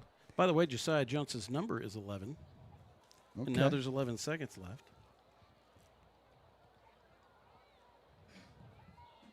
And this is a long timeout as well. Well, it is. You think we had a TV timeout. You would think. Well, Allen has won 59 consecutive games against the Plano Independent School District teams, West, East, and Plano Senior High. The last time Plano East beat Allen was in 2000. Snell drops, looks, throws. Carter Harris in zone is just overthrown. Harris was behind the receiver, and Snell just let that one loose. And he had that wind behind him, so a little off target. I hate to say it, but I think Carter Harris took just a little bit of a weird angle at the end. Well, I think he was trying to adjust to the ball. We're not used to seeing Carter in the middle of the field like that. That's very true. He's usually in the outside third. So I'm not blaming Carter. I'm just saying that was a good throw, just a little bit off. It did barely touch his fingers. Eagles spread it out. 3 receivers to the wide side of the field. H-back to the left side. That's Jaden Davis. Receiver right. Snell drops, looks, scrambles. He's going to keep it. Down the far sidelines. Makes a cut at the 20. Inside the 10. Inside the 5. Touchdown. Oh, let's see where he calls it. Ball loose. Who's got it? Snell hit the ground. It looked like he was in the end zone to the coach. Looked like he broke the plane. The ball comes loose. We're watching it on the scoreboard. We wish we could show you the replay. We don't have that. He's definitely in the end zone. Unless he turned his back as he's falling, if they stripped him. He was in the end zone. Ball came loose, and what's the referee's going to say? Touchback recovered by Plano East. Well, I'll be. Okay, well. That was a heck of a run by Snell. It was a great run by Snell, and I'm sure the highlight reel will show that play. And Snell was definitely across the plane of the end zone. I really believe he was. He ran 37 yards, and right at the goal line, the ball comes out. So the referees say it's halftime, folks. We're going to take a quick break. We'll be back for the Pickle Roofing halftime show. And the band, Gary, guess who goes first? The visiting band. And that's the Allen Eagle Escadrille, and you'll see them on the Pickle Roofing halftime show. It's the coach, Allen Eagle football. Creek's Orthopedics and Regenerative Clinic of Allen provides expert, compassionate care for patients of all ages. Our team specializes in non-surgical treatments to relieve pain, restore function, and enhance mobility. We have the expertise to address various conditions like joint pain, neck and back pain, even arthritis. Whether an athlete recovering from an injury or just someone experiencing pain, let Twin Creeks Orthopedics help you. Call us at 469-342-3383 and book your appointment today. Twin Creeks Orthopedics is a proud Allen Eagle supporter on the Old Coach broadcast. Proud Allen Eagle supporters, Modern Family Vision believes that great eye care goes beyond prescriptions. It's all about how you feel from the moment you walk in through their doors. Known as a leading eye practice in Allen, Texas, they're proud to provide a warm, welcoming environment where every patient is treated like family. Their highly trained optometrists and friendly staff are dedicated to making your experience comfortable. From scheduling your exam to fitting you with stylish eyeglasses or comfortable contact lenses. They offer everything from innovative eye care and specialty treatments to flexible financial plans, ensuring quality care is always within reach. When you choose Modern Family Vision, you're choosing trusted expertise, outstanding customer service, and a lifelong partner in your family's eye health. Go to Modern Family Vision for all your eye care needs. Located at 906 West McDermott, Suite 106, directly behind the Chick-fil-A on the northwest corner of McDermott and 75. You can also go online for more information by going to modernfamilyvision.com. Let's go Eagles! And we're back here, and it's time for the Pickle Roofing halftime show. But since we're at the visitors' place here at Kimbrough Stadium, you get to see the Escadrille right away, and you are going to now see the Talonets and their routine, and then the band.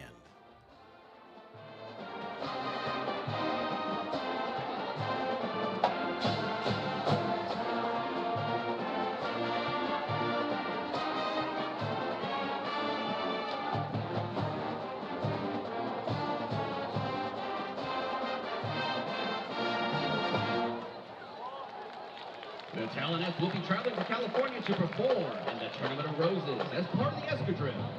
To help get into the West Coast spirit, the Talonets will now perform California Girls.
Talonets would like to thank their sponsors.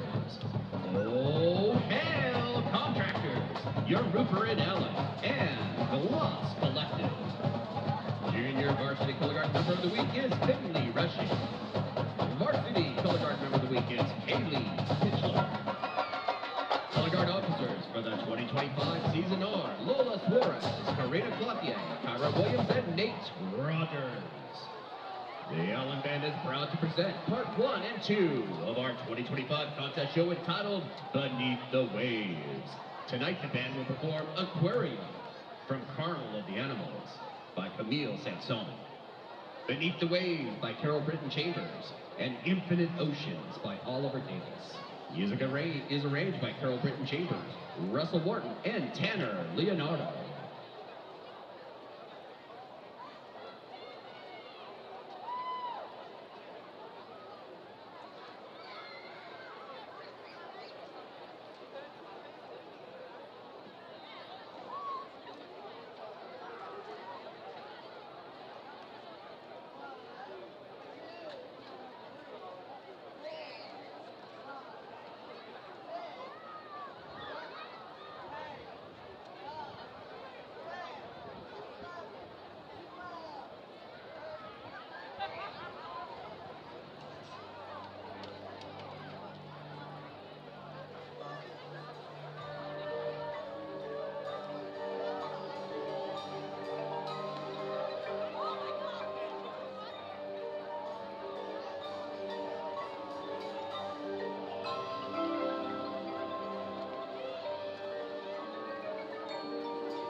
Escadrille as we salute the Allen Eagle football team and Allen Eagles everywhere with the Allen High School Fight Song.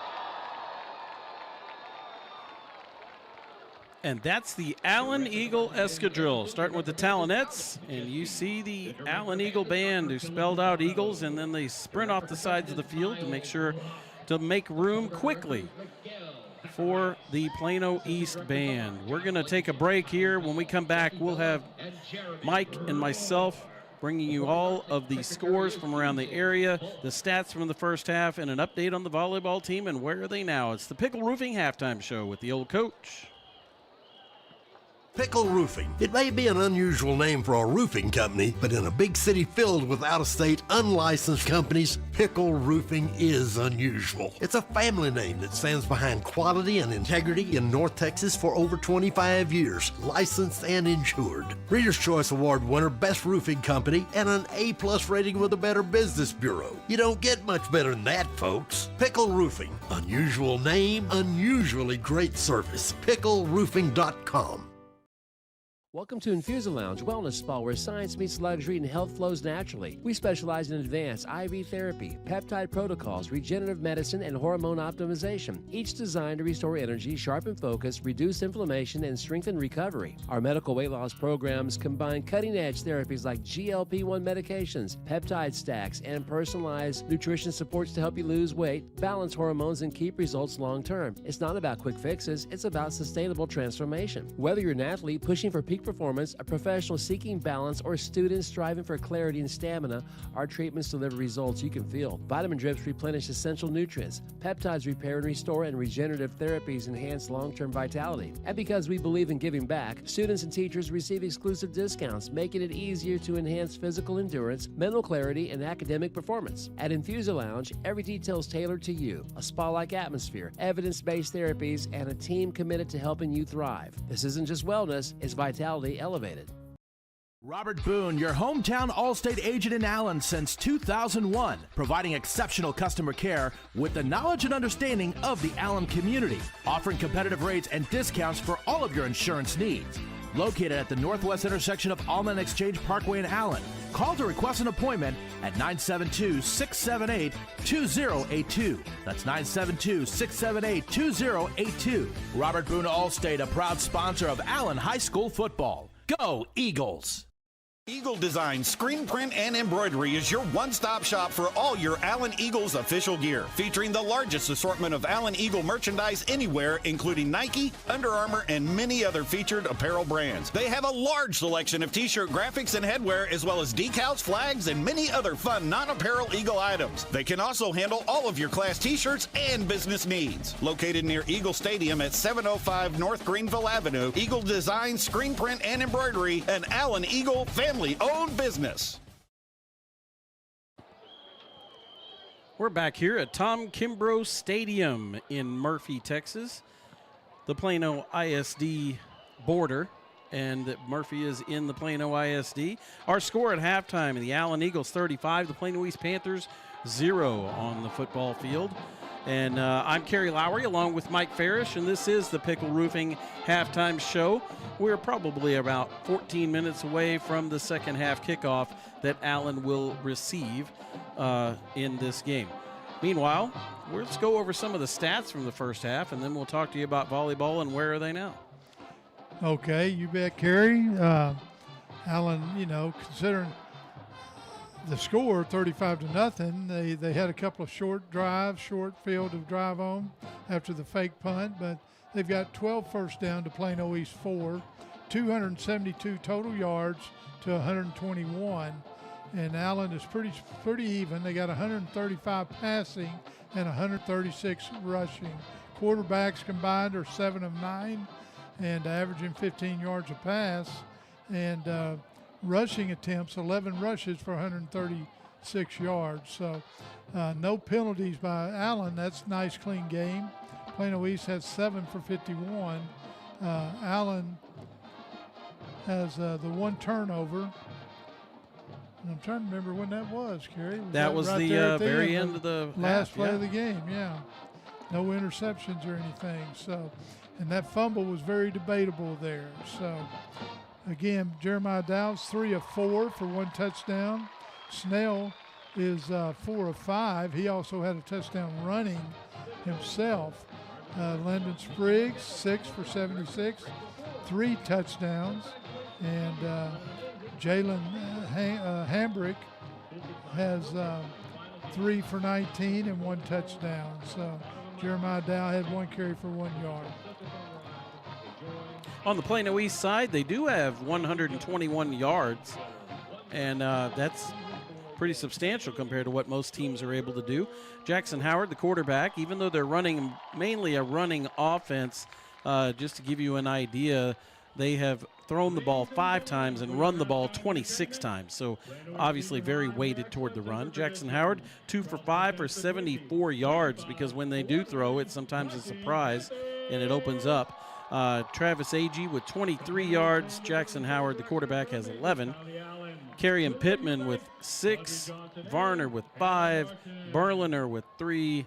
And Trace Selden, the big freshman running back, not big, but the superstar freshman running back, has -2 yards on 6 carries. Receiving the ball, Selden, though, does have 1 catch for 39 yards, and Berliner has 1 catch for 35 yards. So when they have caught a ball, they're getting a lot of yards. But in the meantime, the Allen offense, I know you quoted all those stats, but I think one of the more important ones is that the Allen Eagles have run 20 offensive plays for 272 yards. That is like, 13 and a half yards a play, which is outrageous. But that is kind of what happens if you let Allen have the ball. But it's been a playing keep away, and Plano East has done a decent job of it, but Allen's cashed in every time except for that very last drive. Well, yeah, it's 15.1 yards per pass and 12.3 yards per run. So that's pretty balanced across the board for the Allen offense. Allen yet to have a penalty. Plano East, 7 penalties for 51 yards, so that's quite odd. And the defense has done a pretty good job of, outside of a couple long plays, those pass plays we talked about, they've really done a great job stopping the run at 1.8 yards a carry for Plano East in mainly what is a running attack. And they've just sprung for a couple of those big pass plays, but that has not gotten Plano East into the red zone that I remember. Maybe one time they got into the red zone.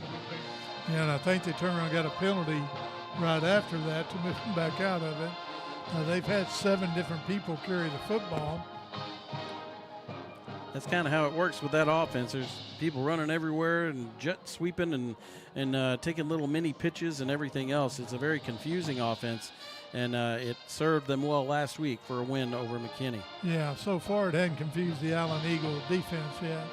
You know, and that's what you want to do. You want to make the defense kind of slow down, maybe get paralyzed for a second watching the ball, but they've been very disciplined, and they probably have specific people that they're watching and going to attack whether they've got the ball or not. So let me give you an update on the volleyball team, and then we'll do some scores from around the district, because there's a couple other games in the district. One of them is a big one, Plano West against Prosper, which you might not thought was going to be a big one, but we'll tell you it certainly is. Meanwhile, the volleyball team made it to the second round, and you heard it here first last week, by the way, because I got some texts about it. When Mike told you that their second round opponent would be Arlington Martin, and sure enough, that's exactly what it was, because that's how the bracket was shaken up. And or shaping up, and they played Martin and they swept them 25-14, 25-19, 25-18. Okay, so The Allen Lady Eagle volleyball team is on fire. They've won 37 matches this season, and they are now on to the third round of the playoffs. And guess who they get to play? The #1 team in the state, Byron Nelson. Oh, okay. Who is 38-0. So it is a showdown of massive proportions. And if you, by the way, there is no Allen Eagle football tomorrow night because they don't play doubleheaders. So Allen will not play football tomorrow night. So if all of you were to converge onto Coppell High School, it's not that far. It's actually pretty much right off of the 190 or the Bush Turnpike. Well, and off of 121. Yeah, right off of there. The Coppell High School is where this is going to take place. Absolute showdown. According to Max Preps, it's the #1 team in the state against the #3 team in the state. The Allen Lady Eagles against the #1 Byron Nelson team that has beaten everybody. So this is a third-round matchup to remember. Go out there and support the Lady Eagles. There is no football for another week. Volleyball is needing you. Byron Nelson, I believe, is defending 6A state champ. There you go. This is a chance to end that streak. Byron Nelson can go down on this one. But it'll be tomorrow night. It'll be very, very exciting. And good job to the Allen Eagle volleyball team for making it this far in the playoffs. They have had one of their best seasons in a very long time. Congratulations to them, and good luck tomorrow night. Now, some scores from around the district. We have the 2 other district games. One of them's a big one. Yeah, right now, it's kind of an upset, Blue Rim, but Plano West 14, Prosper 13. That was tied at one time 7-7. And then you said, I believe, Prosper missed the extra point. That's right. Yeah, so 14-13. Our other score that we. Well, let me tell you a little about this game, though, because we do have somebody there. Yeah, that's right. Okay. There's 24 minutes in a half. Plano West had the ball for 18 of them. They basically are playing keep away from Prosper. Prosper has only snapped the ball 18 times versus 32 times for Plano West. And Plano West is just grinding it out, playing keep away, but yet Prosper did score a couple times and missed the extra point. 14-13.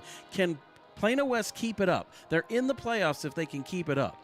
But what happens is the team that the Prosper Eagles share their stadium with, the Rock Hill Blue Hawks, they would benefit from their rival winning this game. So if Prosper can win the game, Rock Hill is likely into the playoffs. Rock Hill plays McKinney there tomorrow night at Children's Health Stadium. And then on the other side, well over McKinney, Boyd is leading Princeton 14-13. Now, neither one of those have any playoff percussions, but it would be kind of good to see Boyd win a game at the end of the season. So big, actually down to the wire excitement in the district yet again. And every district kind of has that. You get complacent because Allen has already clinched things and Prosper's clinched things, but there are teams fighting for those 3rd and 4th spots in this district. Plano has already wrapped up their spot, and they'll face Coppell next week.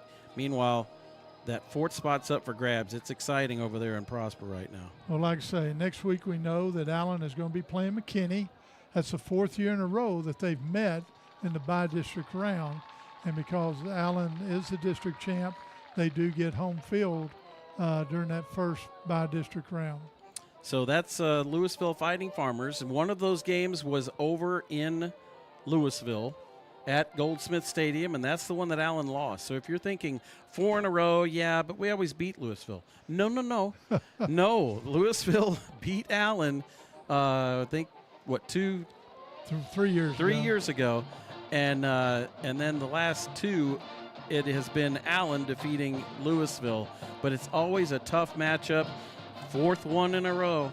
And this time will be at Allen Eagle Stadium. One time it was in Allen, right? Yep. One time it was at Clark Stadium in Plano at a neutral, and one time it was at Louisville. So this time we'll be back at Allen Eagle Stadium. That will be a benefit to the Allen Eagles for sure. And Louisville is playing tonight. They're up on Little Elm 9-3. But again, their playoff spot is cinched. And out of that district, you've got Geyer, you've got Louisville, you've got Coppell, and I forget who the fourth team is. It might be Marcus. I'm I not think so. sure. It could be Marcus, and that's who, by the way,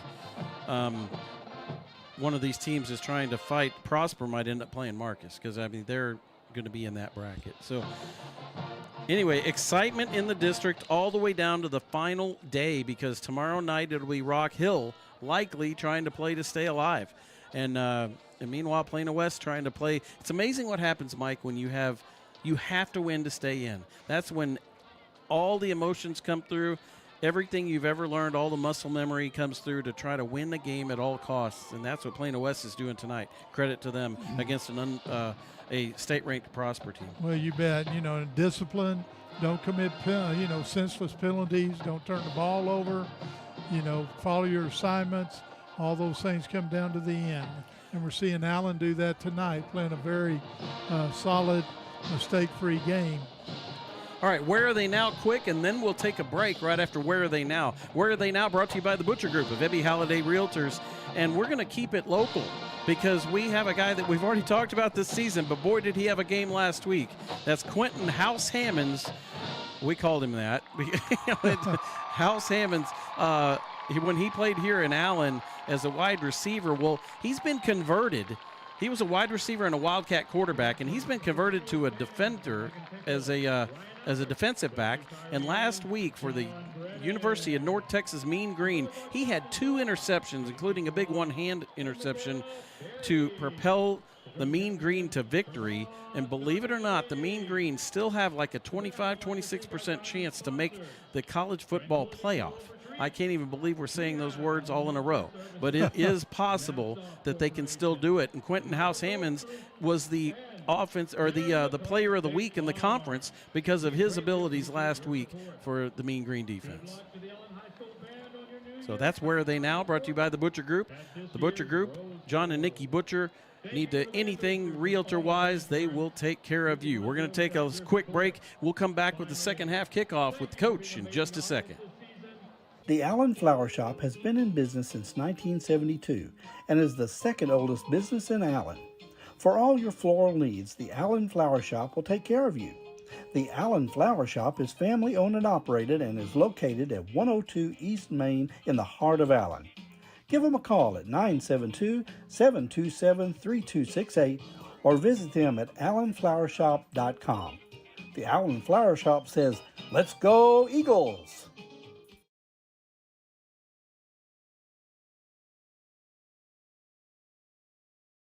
One town, one school, one location, one community, one family. One-stop shop for all your flooring, remodeling, appliance needs, and more. You get the one hometown advantage at Rodenbos, proud sponsor of Allen Eagle football.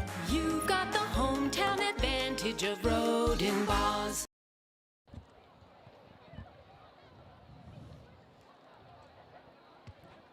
We are back here at Kimbrough Stadium in Murphy. This is the Pickle Roofing halftime show. The teams are getting close to coming out for the second half kickoff. The bands did their full routines, and so did the drill teams.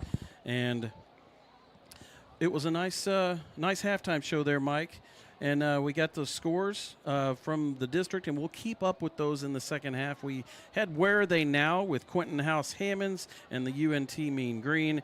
We also told you about the volleyball team who made the third round of the playoffs, but now get to play the number 1 team in the state of Texas.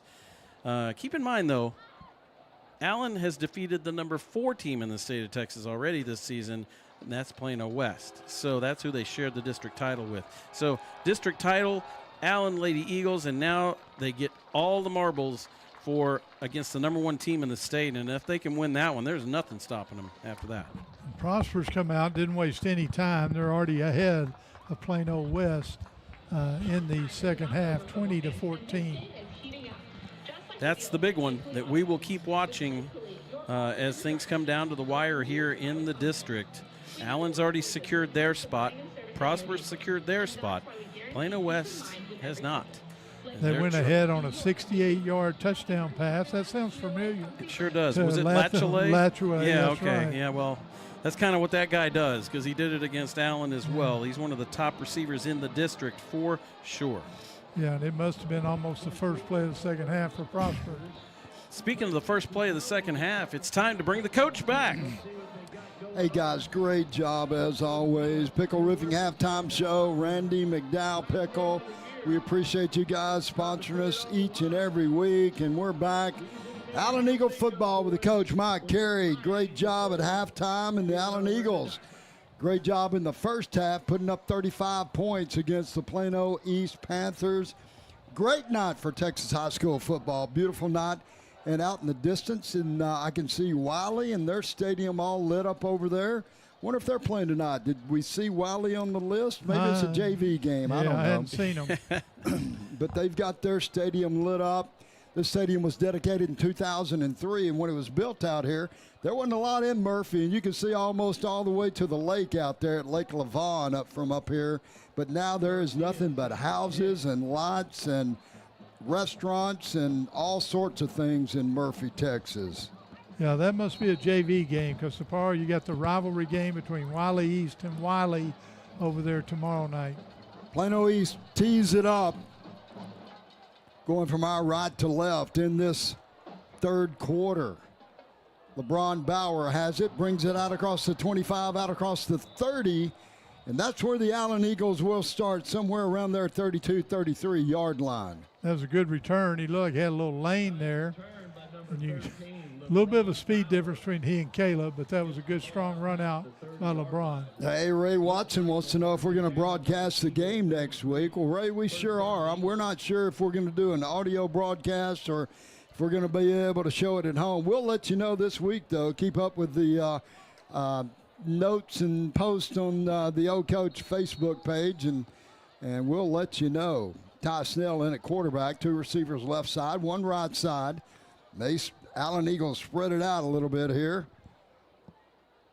Handoff, Hambrick goes left side. Jaden Hambrick, and he's out close to a first down, gets 9 yards on the first carry.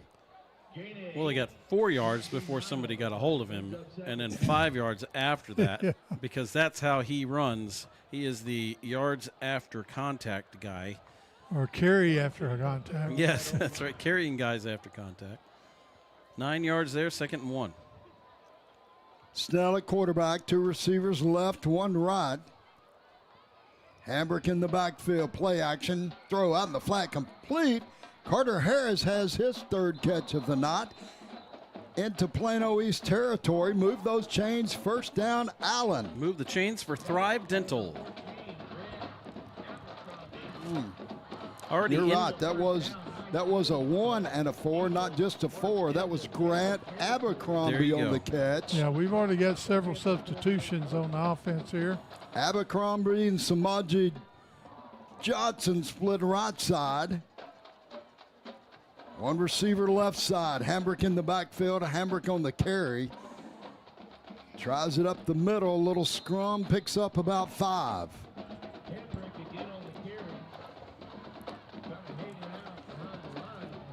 Hambrick came into the game just over 400 yards on the season, and he's got 25 in this game. He's looking for that 500-yard mark. Lyndon Spriggs already with 75 yards in this game and 2 touchdowns. Got Jake Morales in there at center now. Snell drops back, throws deep. It's intercepted around the 5.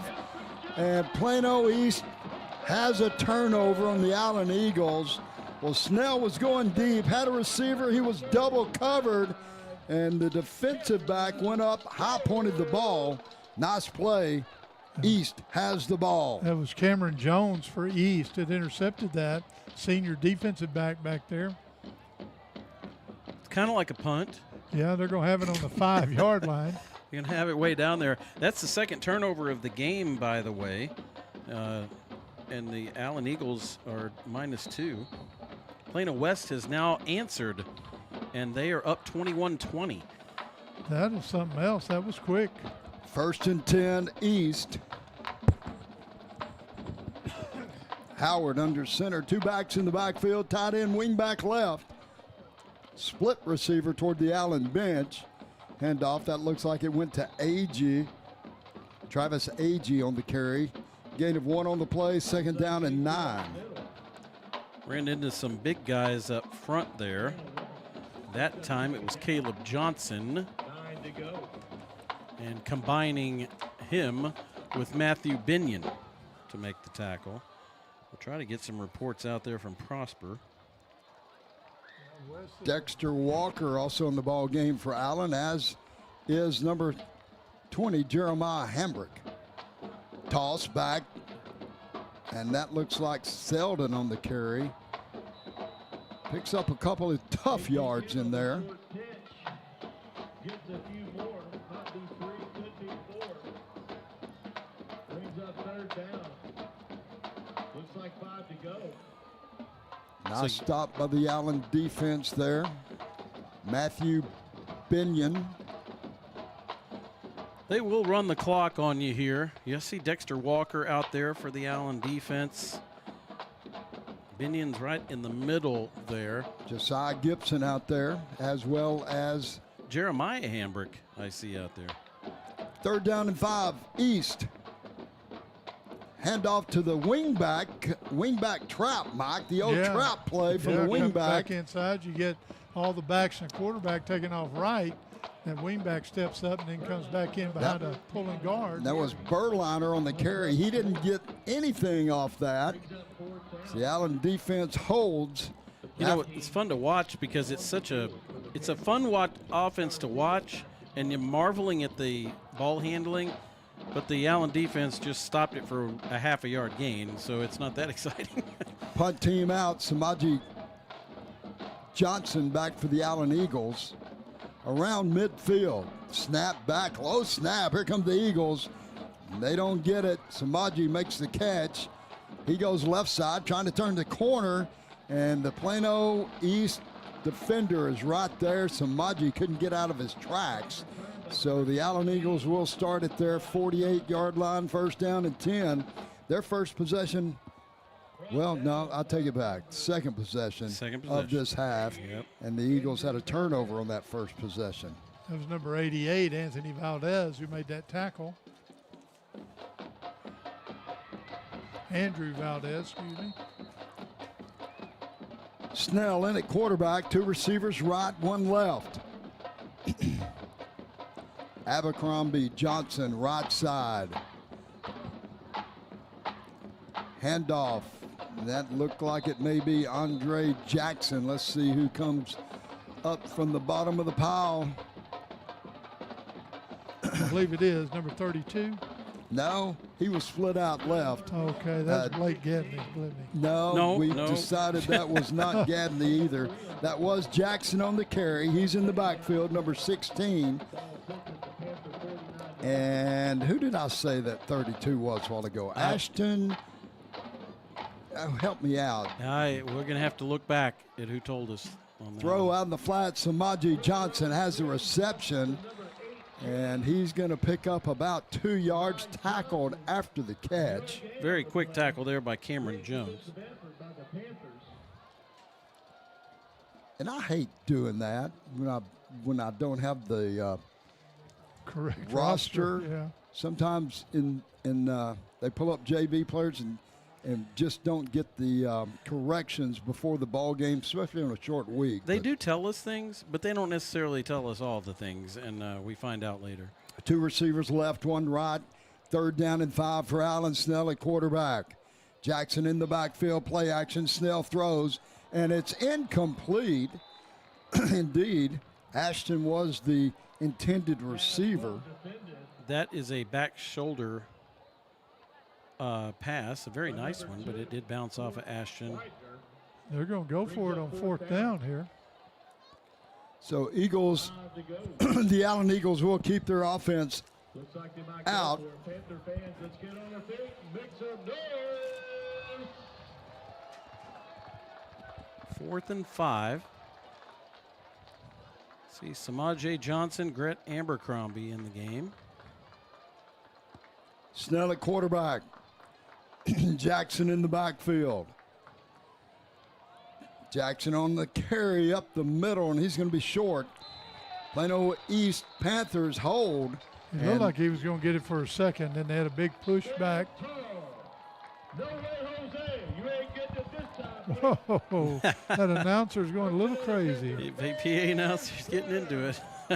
Yeah, he is. 6:11 to go in the in the third quarter, and Allen turnover on downs after 2 actual turnovers in this game so far.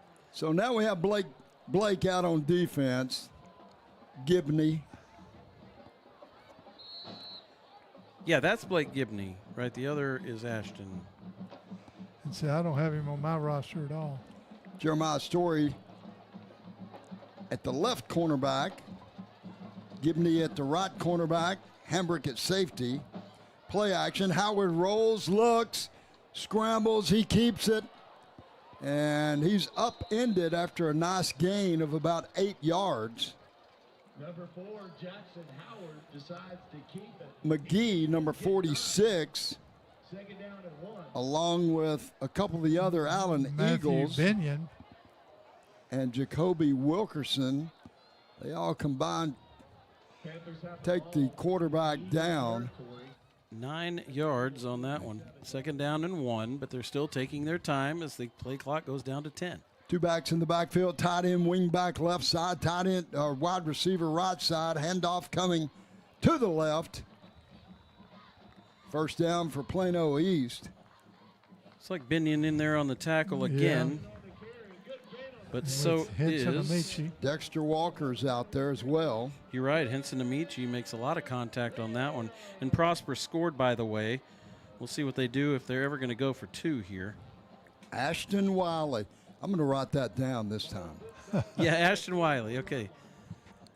Prosper up 26-21 over Plano West. Well, first and 10, East. Not West. Howard under center, 3 backs in the backfield. Split receiver right. Play action. Howard scrambles. Here comes the heat. And he just throws it away. Actually, it hit Jacoby Wilkinson, and the defensive end. Abuchi Mekaulu on total pursuit there, chasing down the quarterback. Dives at the last second. Gets the shoestrings. Messes up the throw that hits Jacoby Wilkerson in the hand, which was all done 10 yards behind the line of scrimmage. So mess of a play ends up being just an incomplete pass. Second and 10 for Plano East. 4:40 to go in the third quarter.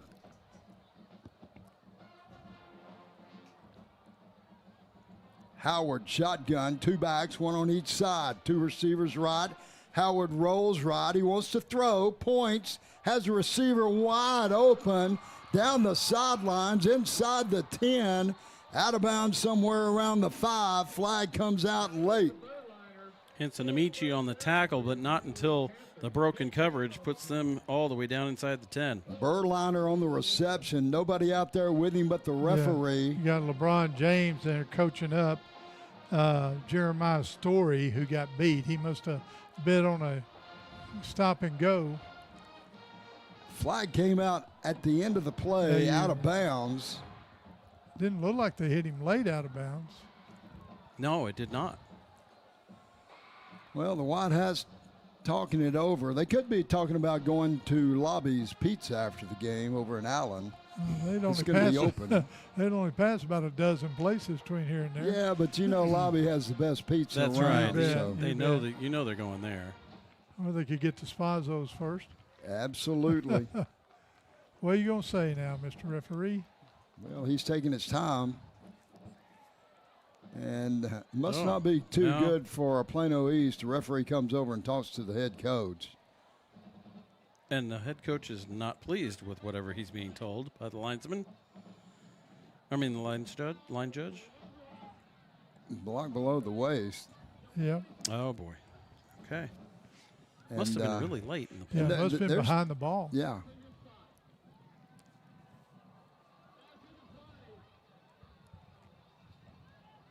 So there was 2 flags.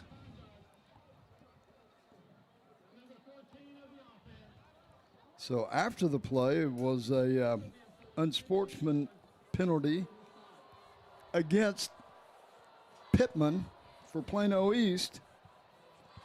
So this one, nice play by Howard and Berliner, but it's all for nothing. It's going to be brought back from the line of scrimmage. Oh, my gosh. Well, Allen dodged a big one there. So if you're going to talk the swing of a play, it was going to be at the 5-yard line, first and goal, a 5 or 6 yard line, and now it's back at the Plano East 40. That is a 55-yard swing. Well, actually, now they're going to 60.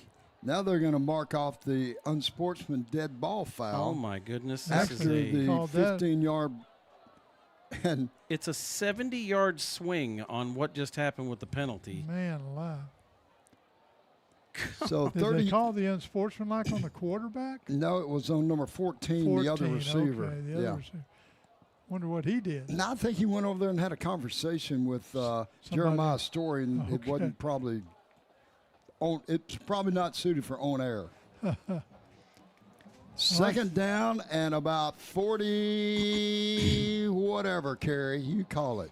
Yeah, it's 39, I believe. Okay. Howard drops back, scrambles.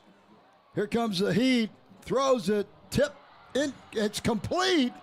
And golly. The Allen Eagle defender tipped it, and Berliner, is that Pittman that comes up with it? I can't see. 13, that is Berliner, comes up with a catch. A nice run after the catch, and it puts Plano East in manageable territory now, third down and about 17. And it was 2nd and 40, which is really not something you ever hear. Not very often. And they're able to get 23 yards on 2nd and 40. So it's still likely to be a third down stop. But tip pass on top of that. Yeah, on top of that, a tip pass that looks like a screen. East up quick. Howard, shotgun set, 2 receivers. Well, now East takes a timeout. We'll just keep it right here. And we'll talk a little bit about next week's ball game. Got a lot of people asking if we're going to be able to broadcast it. We'll find out this week, so tune in. Whether we can broadcast it or not, we always encourage you to come out to the home ball games, support those Allen Eagles, and it's going to be a big by-district game. This will be the 4th year in a row that Allen has played Louisville in the by-district. Last year, Allen was at home. They hosted the game, came up victorious 17-3. Tough ball game.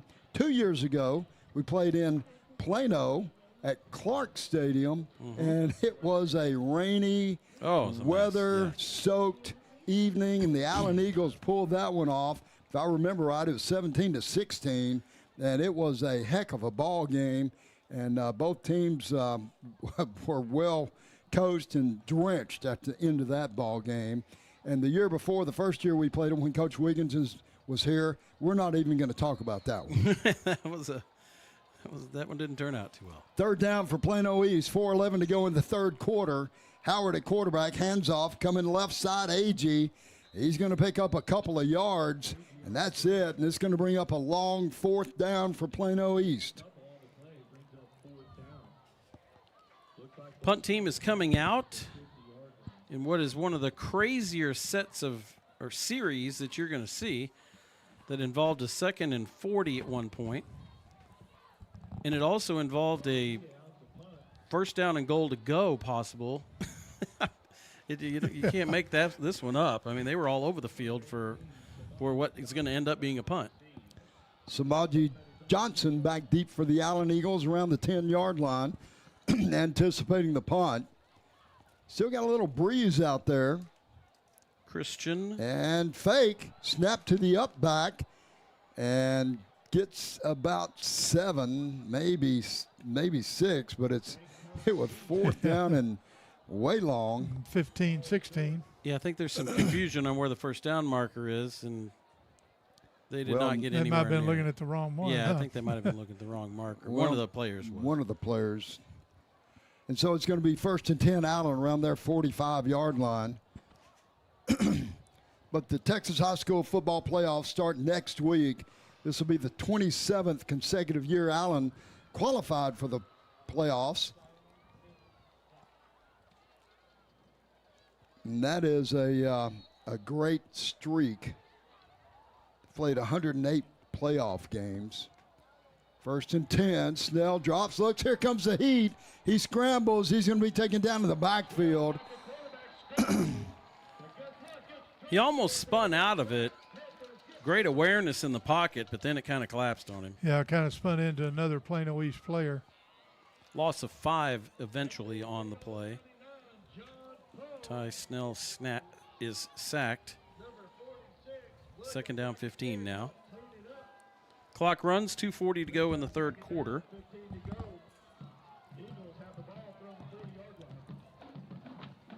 Eagles spread it out. Ashton Wiley splits left side. Got you, Ashton. 2 receivers right. Snell in the backfield. Handoff inside to number 37, Trayvon Jones. Trayvon looking for 100 yards on the season if he can come up with a few here. Came in with 93. He now has 95 because he gets 2 there. 3rd down and 13 for Ty Snell and the Allen Eagle offense. Ashton Wiley splits right side. Grant Abercrombie. Samaji Johnson split left side. Jones in the backfield. Snell at quarterback. Play action. Snell looks, throws, overthrows the receiver. Johnson, the intended receiver, brings up 4th down, 14 for Allen. And it looks like Ethan Nava is going to get his first play of the night, besides holding on extra points. You know, Kerry, Ethan doesn't get in the ball game very often. No. On offense. No, he doesn't. But when he does, he makes the most of it. He'll be punting into that win. Ethan's only his 9th punt of the season. He's averaging 38 yards. But as Mike said, this one more challenging, into the wind. So you're saying we've played 10 games, he's punted 9 times. Yeah. Well, that's a good one. Turns over like that spiral thing that everybody wants. And it happens. Down to about the 17-yard line. Nice punt, Ethan. And that's his 9th punt in 10 games. 9th punt, and it goes 40 yards into the wind. Nice punt, Ethan Nava. But, yes, that is the magic stat. 9 punts, 10 games. Around the district, Boyd, inconsequential game. Boyd is beating Princeton 24-13. Well, Mike, you might say that's inconsequential for the playoffs, but I guarantee you, Coach Stu Johnson and those guys over at Boyd, they are trying to make the most of that last game of the season. You bet, and I hope they do. Well, the officials stopped play once again. It's going to be illegal substitution. It's like they had. I talked to Coach Wigington in the pregame in our interview, the Ana Sophia's Mexican Grill interview. I asked him, you were able to get 65 different players in a game, and that's not an exaggeration. How do you not have too many men on the field or illegal substitutions? And he said, well, everybody's just ready and paying attention.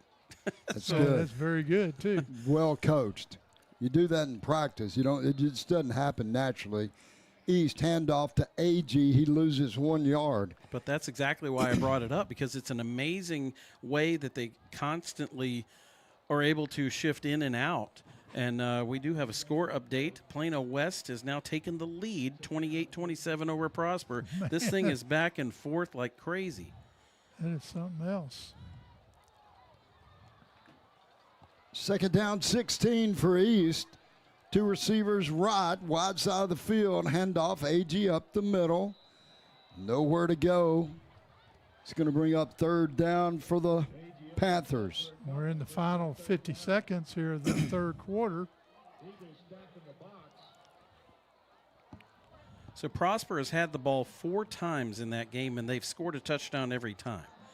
The trick is that West gets the ball, and then onside kicks, or, they do whatever they can to take the ball back, and then they end up scoring, and they're keeping up by trying to get more possessions than Prosper, and it's working. 3rd down, 16. Play action, throw out in the flat, incomplete.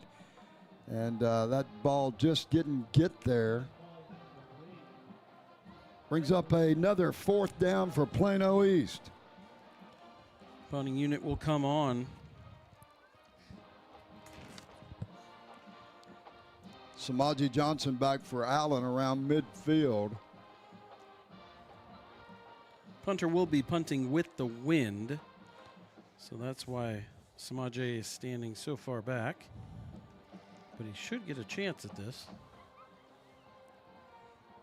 Yeah, Kerry, you mentioned that, and that just doesn't happen by accident. Those guys are, they run drills every day, and they go over scenarios, and they're well coached, and these guys, fair catch by Samaji in Allen territory around the 48, and that's where the Eagles will start. And they do that every day, and so it's not just they're over there right now. Defense is already on the far side. They're talking it over. Offense getting ready to come out on the field.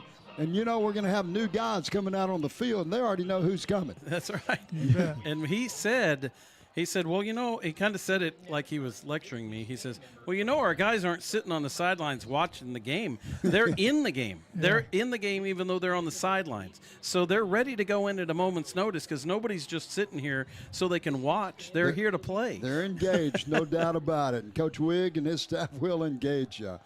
Handoff, Jackson, he goes left side. It's 1st and 10, Allen. He's going to pick up a couple. I even brought up last week somebody's helmet popped off, and before we could say, he will have to sit out a play, Jacoby Wilkerson was out at the hash marks to come in and be the sub. It's like Jacoby was shot out of a cannon, and he said, Jacoby was ready because that's his only job on the sideline is to be ready.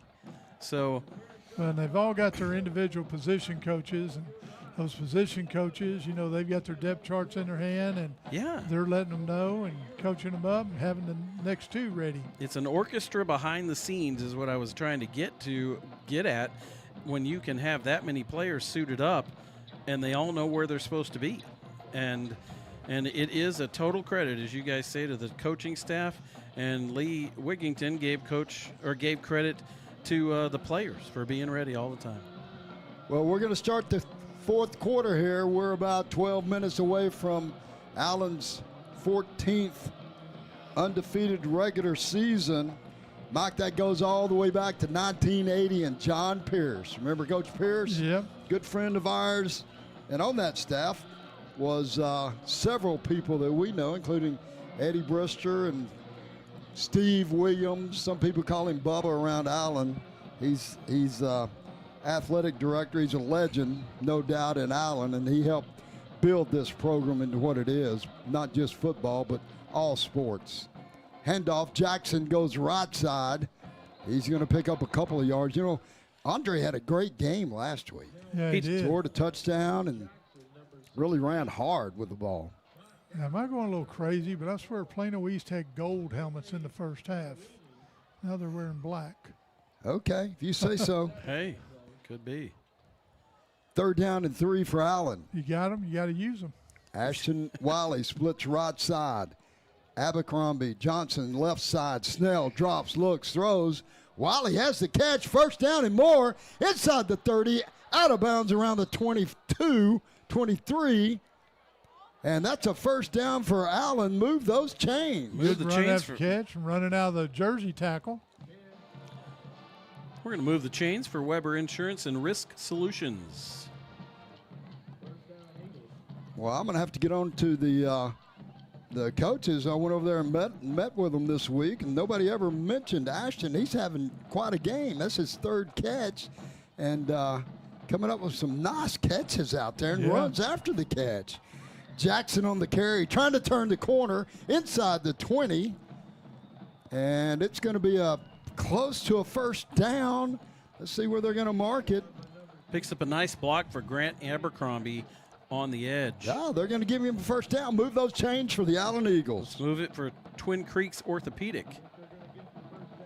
Yeah, it was a good job by Abercrombie out here on the perimeter.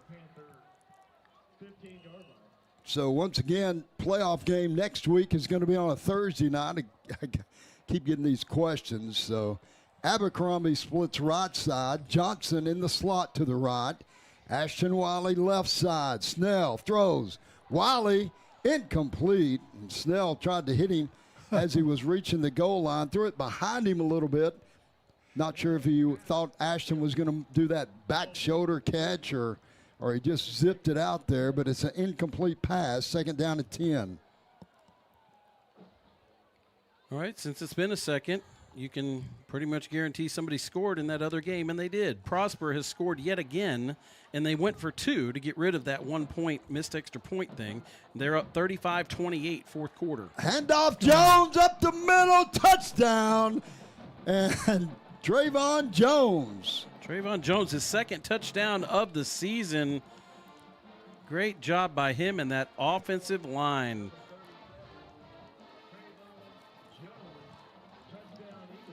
Well, the extra point team back out. Colton Miller, the kicker. Ethan Nava, the holder. Jack McDonald, the snapper.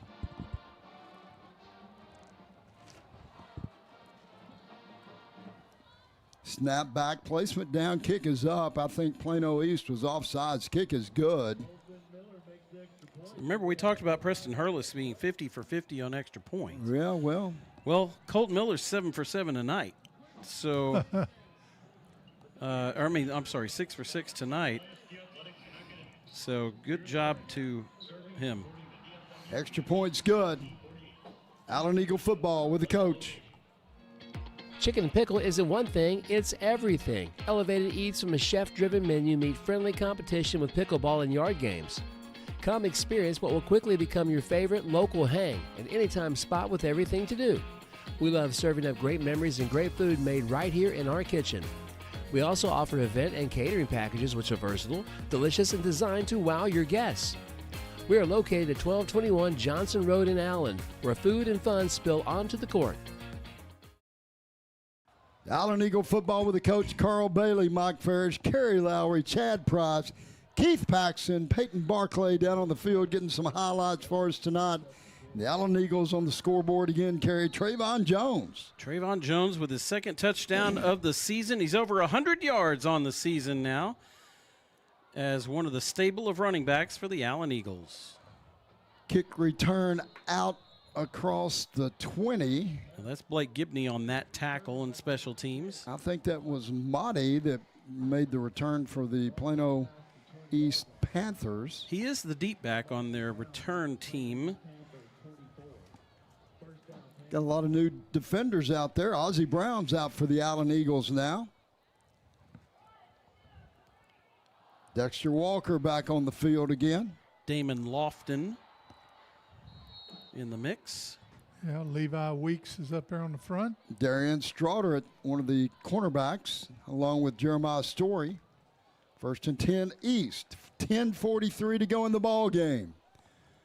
Shotgun set, new quarterback, 2 backs in the backfield. Handoff coming left side, and not much there. MJ Hagan checks in the game at quarterback for East. You know, he played a lot early in the year, and he is out there now to finish this one up. Abuchi Mekaulu gets his 12th tackle of the season on that play.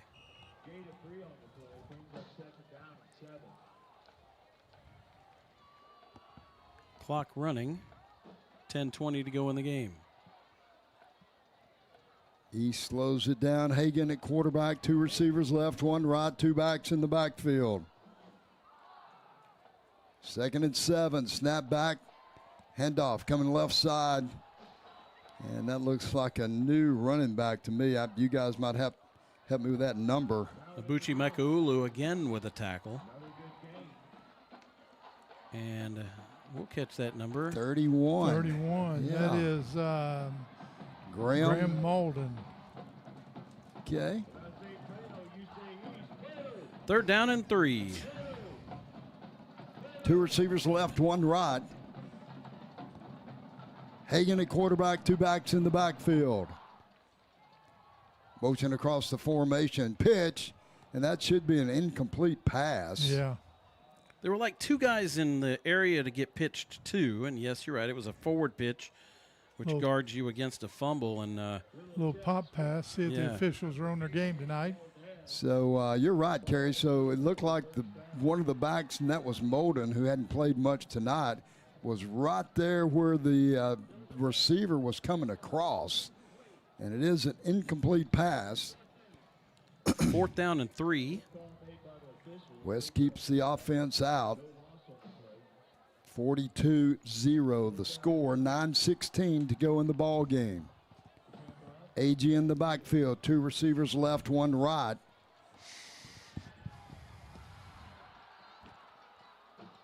Throw out in the flat, and it's complete. It's going to be a first down. And there's flags everywhere after the play. He got threw out of bounds a little bit aggressively there. No, I don't know. Number 12, Creighton Wright, was the receiver who caught the pass. 48 kind of did some slinging. Yeah, that's Darian Strouder. That'll probably be 15 more yards there.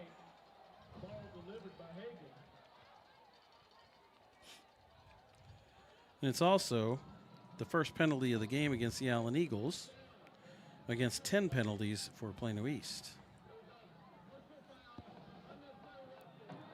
Penalty marked off against the Allen Eagles. First down, Plano East.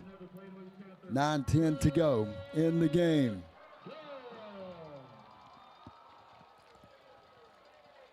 Long 15 yards. Yeah, I know. I was sitting there counting them off. 2 receivers right, 1 left. Hagan at quarterback.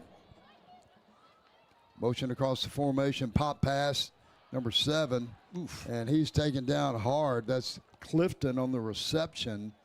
A couple of Allen Eagles there. When you go on that pop pass and when you do turn to go upfield and you get hit and you're still 3 yards behind the line of scrimmage, it's just never going to be any good. That was Jeremiah Ford that came up and made a good tackle there. He did. Him and Matthew Binion. Binion in on another stop. He's been active since he's been out there this half. Jeremiah Ford's 5th tackle of the season. 2 receivers right, 1 left. Hagan drops, looks, throws, has a receiver far sidelines. It's caught inside the 5, and it's a touchdown for Plano East. A nice run after the catch by the receiver. That's number 4. That's Jackson Howard. Well, is that 4? I thought it was 4. That was the other. Okay, so the quarterback went to receiver, and he made the reception. So Howard's been playing quarterback the whole game. Yeah. Hagan's awful fired up about it, too. Quarterback to quarterback. 50 yards on that touchdown. Boy, he ran, he had somebody hanging on him the last 5. Yeah, good run after the catch. And Plano East on the scoreboard. 8:16 to go in the game. They're going to go for 2. Hagan at quarterback. Handoff, and number 27 has it. It's going to be short of the goal line. That's Tylon Gibson. Just short. And the Allen defense holds.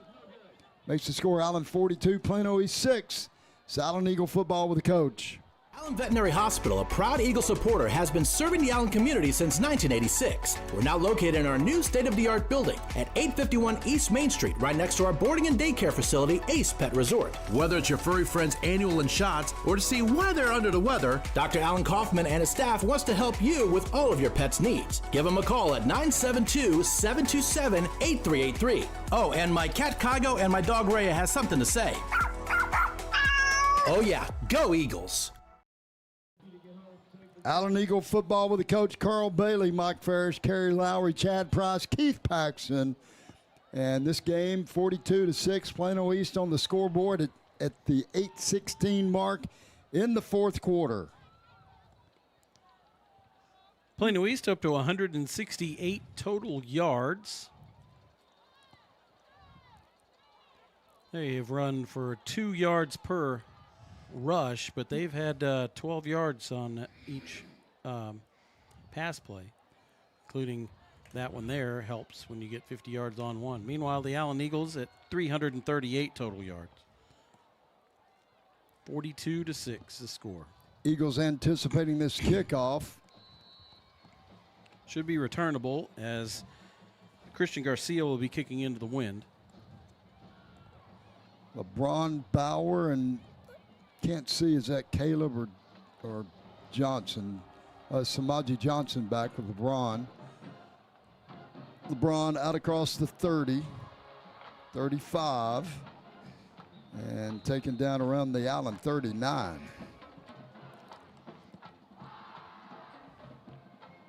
And I say that was that 16? I get these numbers confused sometimes. I don't think when we're LeBron so was far out running here. back kick. That was Andre Jackson on the return. There you go. Hey, I'm going to give a shout out to our good friend Miguel. They've got the game on at Anna Sophia's. Got it on the big screen. If you're out and about, still in Allen, if you're out tomorrow night, Friday night, go by Anna Sophia's. Some of the best Mexican food, if not the, why did I say some of the best? It's the best I think Mexican I might go food. tomorrow. I think I might go And tomorrow. so, Kerry, you go and tell Miguel the coach sent you, and he will fix you up. Ty Snell throws it out in the flat, incomplete, over the head of Samaji Johnson. And, Anna Sophia's been going there for a long time friends, sponsors, and a lot of people from Allen. As a matter of fact, I was over there last week, and several people that we know were in the restaurant. They were coming up and talking about the games and Allen Eagle football. Great place to let me know if you go. I'll let you know. Okay. Yeah. So Kerry's going to be there tomorrow night if you guys want to come out and meet Kerry. Toss, Jackson, left side, and taken out of bounds around midfield. It's going to be a first down for the Allen Eagles. Move those chains. Yeah, he lowered his shoulder and got that extra yard for the first down. Running like his legs are on fire on that one. He's up over 200 yards on the season now. It's a pretty viable option as a third running back for the Allen Eagles. And he's a junior. Two receivers right, one left. 7:46 to go in the game. Snell at quarterback. Jackson, handoff, left side, pushes, shoves, up the middle for about 9. Yeah, nearly a first down again. He says, I don't hear a whistle. I'm going to keep running. And I got my friends up there. Who's that? 65 is pushing through there. And 65 is Campson Ono. Yeah, Campsey Ono. Sophomore offensive lineman plowing the way for Jackson. Two receivers right, one left. Snell, quarterback. Hands off to Jackson, right side. He's got a gap. He's at the 20, inside the 20. And another first down for Allen. A nice run from the 49-yard line. He really got that corner, and the blocking was superb. He wasn't even touched, Mike. And anytime you can get ahead of steam and you have the speed like Jackson, you're going to get some yardage. 29 on that one. So Kerry Miguel says, thanks for the shout-out, and he'll be looking for you tomorrow night. I sure hope He's going to take care of you. Because that's the problem. I show up, and they go, Kerry, who? Just tell him the coach sent you. And there's the coach, Get that little appetizer platter. Oh, love that. He puts together. First and 10, Allen, Snell, quarterback, two receivers right. That's Abercrombie and Johnson. Johnson gets the catch in the flat. That's Samaji Johnson, not to be confused by Josiah Johnson.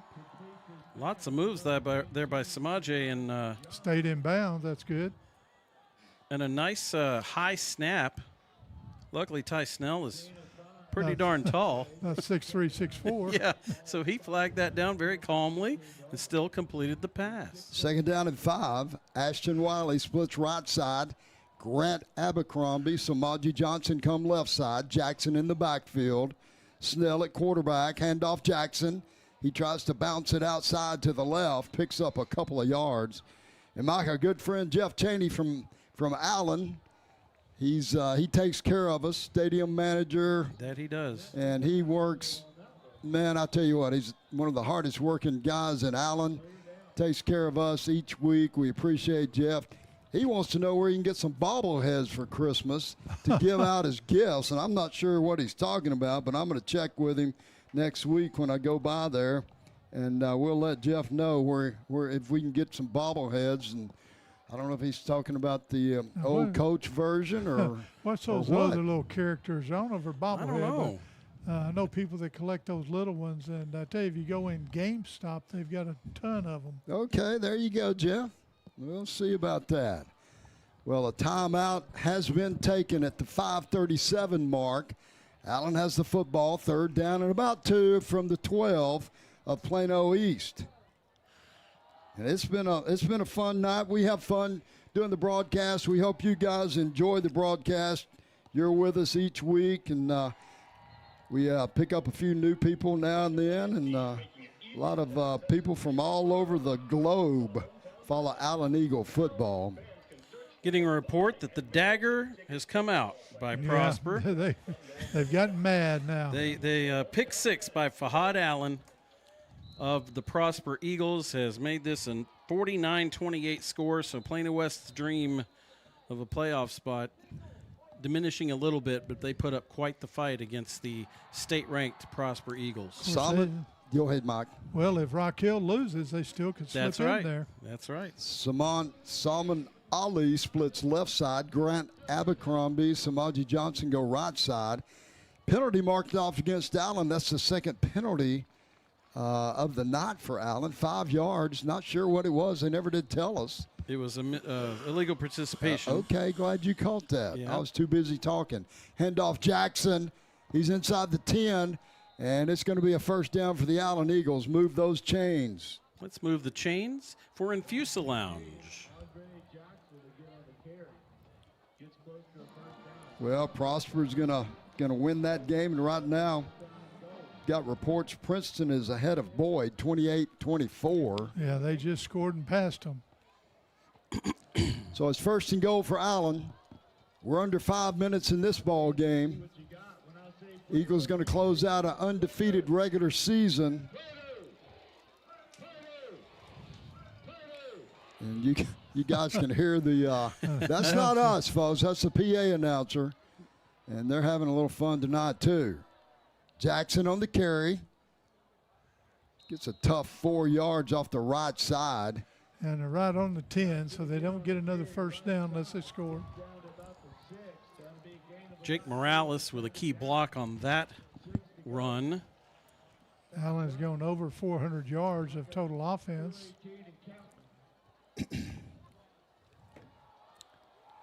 So Jackson Logan checks in at quarterback. You know, Jackson is very athletic. You guys ever see him come out in the pregame? He does the backflip, and, you know, he's very athletic. 2 receivers right, 1 left. Salman Ali splits left. Snap back, Jackson, high snap. And you can see his athleticism right there. He goes up and catches that one. Nearly had to do a backflip to catch that one. And he didn't go very far with it, but at least he held on to it, and Allen still has a 3rd down and goal from around the 11. It's swallowed up pretty quickly by Ansiem Ajahai for Plano East. Jackson in the backfield. Kind of hard to believe. Looking here, Plano East has actually run more offensive snaps than Allen has. Jack Tobin and Salman Ali are the receivers, along with Jamal Thomas. Flag now. Another flag out, and so now Allen has 3 penalties.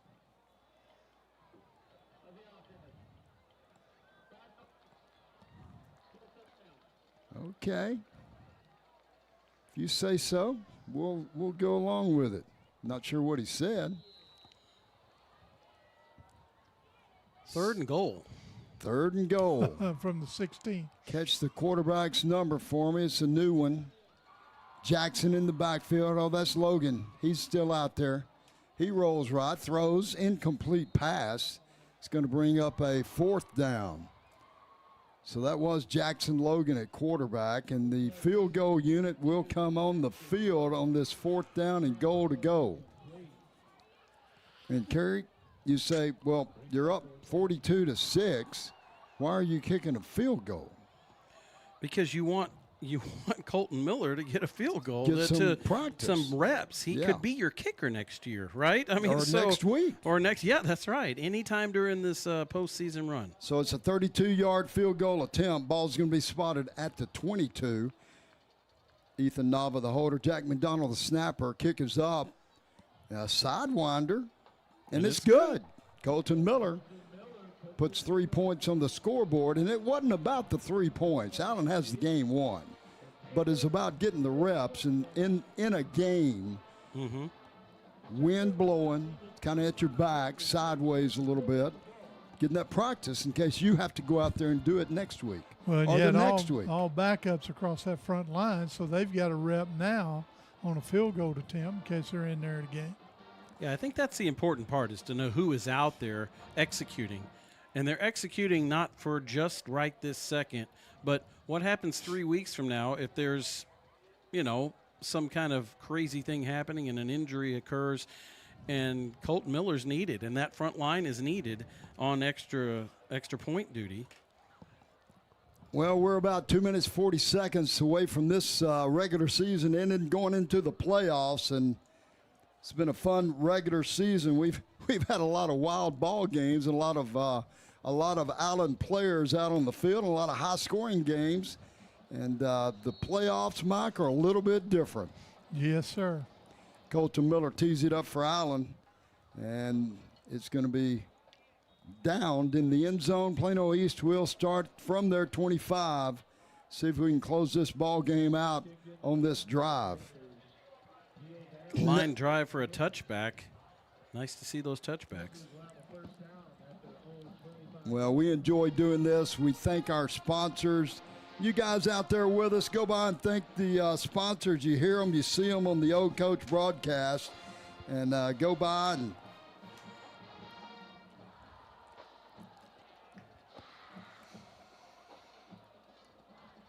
Abercrombie,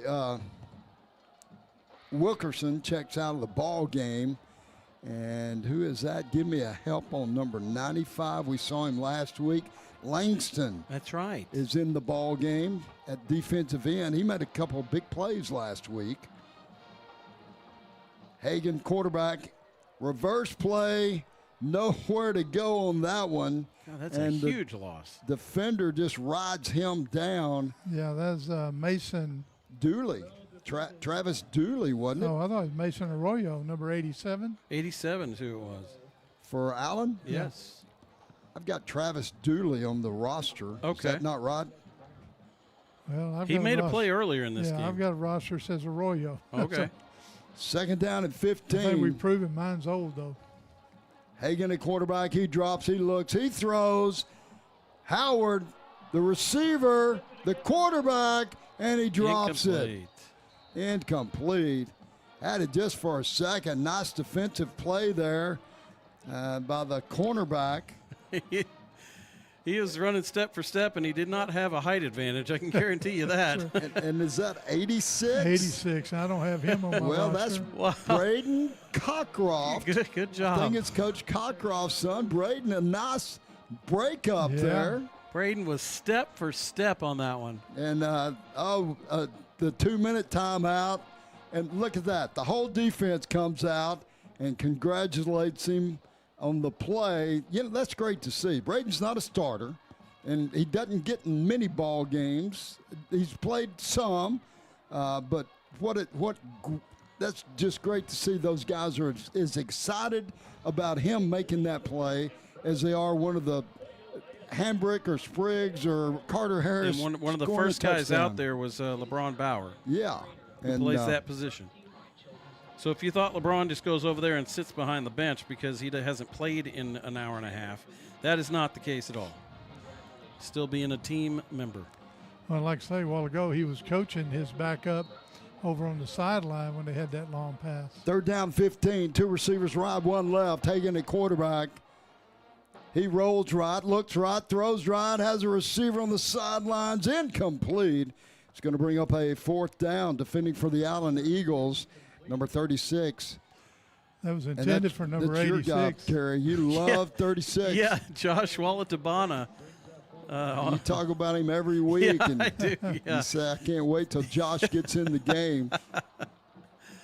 Well, Josh Walla-Tabana just forced that one incomplete, and it creates a 4th down and looks like 16 for Plano East.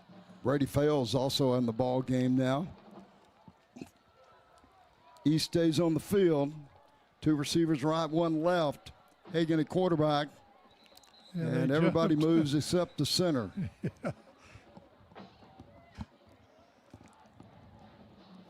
Yeah, Princeton's pulled ahead of Boyd, McKinney Boyd.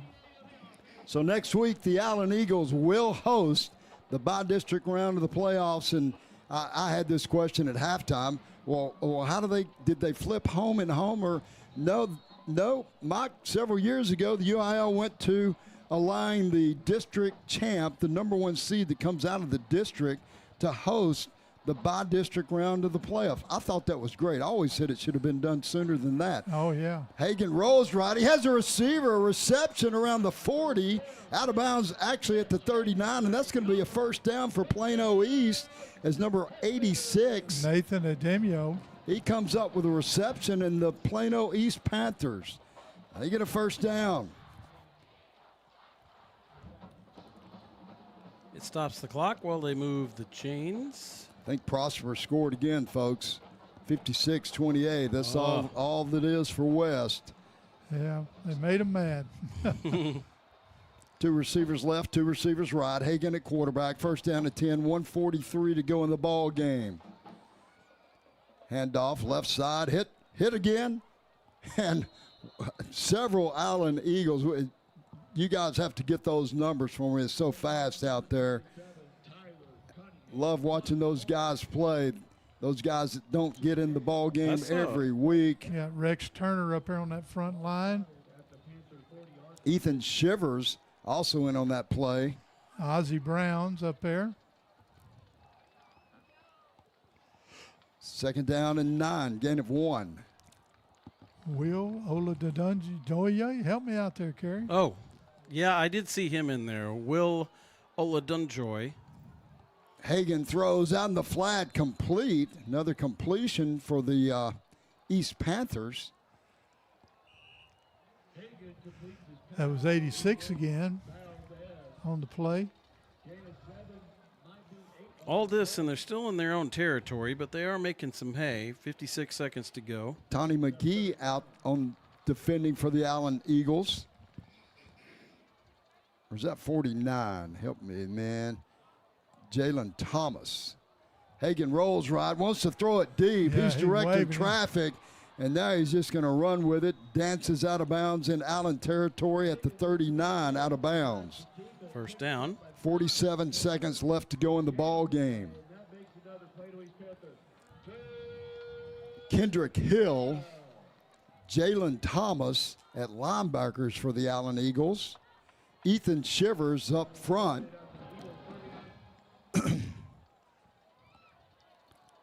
Brady Fales in the secondary. 1st and 10, East. Hagan drops, scrambles, and a couple of Allen Eagles take him down. Ethan Shivers is one, and I think Josh is the other one. Josh Walla-Tabana. Yeah, Rex Turner was down there on his ankles. That's, is that who it was down 91. there? Okay, yeah, because he slid in there and grabbed the ankles and wouldn't let go. Great play by him. Sack on the play, loss of about 6. 2nd down at 16. Clock is rolling. We're about 15 seconds to go in this ball game. Hagan at quarterback. He drops. He looks. Screen pass. Another completion. And hard running out there by Josiah Grove after the reception. That was number 49. That was Jalen Thomas came over there and delivered a good blow to knock him down. Brady Fales out there too, and the clock rolls down to 0, and the Allen Eagles are victorious here at Tom Kimbrough Stadium. Allen Eagles go 10-1, winning this ball game 45-6. A lot of guys got in the game to play. A fun game for the Allen Eagles, and congratulations to Coach Lee Wigington and the staff and the players. An undefeated regular season, the 14th in Allen Eagle football history. Allen's been playing 11-man football for 63 years, and a great list of coaches that had undefeated seasons in Allen. Goes back to 1980 with John Pierce. His teams did it twice, 1980 and 1983. And Mike, back then only one team got in the playoffs, and they had another season where they only lost one game and didn't get in the playoffs. Yeah, back in those days, that was tough. And then Tom Westerberg, Coach Westerberg, Tom, our good friend, he had 5 undefeated regular seasons, 07, 2011, 13, 14, and 15. Had a quarterback in that 3-year stretch where they didn't lose a game, won 56 straight. And then 16, 17, 18, 19, and 20, Coach Terry Gamble, good friend Terry, and his staff had 5 undefeated seasons. Now Coach Lee Wigington and his staff, they put their second undefeated regular season back-to-back. These kids have played hard, and congratulations to them, to the coaching staff, Coach Wigington, Coach John Broom, assistant head coach, offensive line coach, Chase Hargis, the defensive coordinator, Larry McRae, the offensive coordinator, Kendall Hill, he coaches defensive ends, Jason Johns, running backs, Houston Patterson, wide receivers coach, Brian Ingram, and I think Brian's dad's out there watching us tonight, defensive tackle coach, Christian Johnson, corners, Victor Gonzalez, Coach Gonzo, linebackers, Kevin Yost, tight ends, Barrett Kane, quarterbacks, and Mike Harrison and the training staff, Kim Gardner, the athletic director. Kim, thanks for allowing us to do what we do each week, and we appreciate you guys, and we'll be back with a Rodent Ball. It's great to see these teams out here on the field at the end of the ball game come together. Great sportsmanship, and we're going to take a short break. We'll be back with a Rodent Balls post-game show, and see if we come up with a few final scores and a few stats, and then we'll lock it up, roll it out of here for the night. Allen Eagle football with the coach. Ana Sophia's Mexican Grill has some of the best Mexican food around. Come and enjoy some carne asada, brisket tacos, shrimp enchiladas, and more of authentic Mexican flavors. And if you have a big event coming up, they even have a full catering menu. We have a family-friendly atmosphere and promise you will not be disappointed. Located at 1328 West McDermott Street, Suite 260 in Allen. Also check out our Instagram and online at AnaSophiasMexicanGrill.com. Come and let us know that the old coach sent you. Vamos Águilas, go Eagles! Hey Allen Eagles! In case you hadn't heard, CUTX has a full-service branch inside Allen High School, which means all faculty, students, and parents are eligible for membership. We offer everything you'd expect to see at a financial institution: loans, checking accounts, CDs, and more. Visit the Smart Branch or cutx.org to learn more.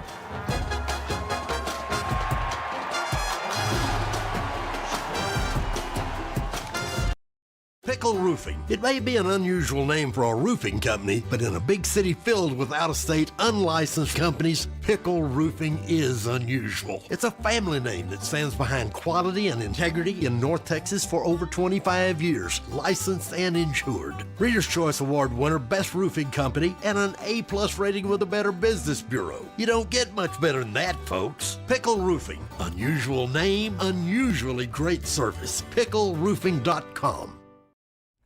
The Butcher Group of Ebby Halliday is a real estate business focused on putting our clients' needs first. Our job is to make sure you buy right and then sell for the maximum dollar.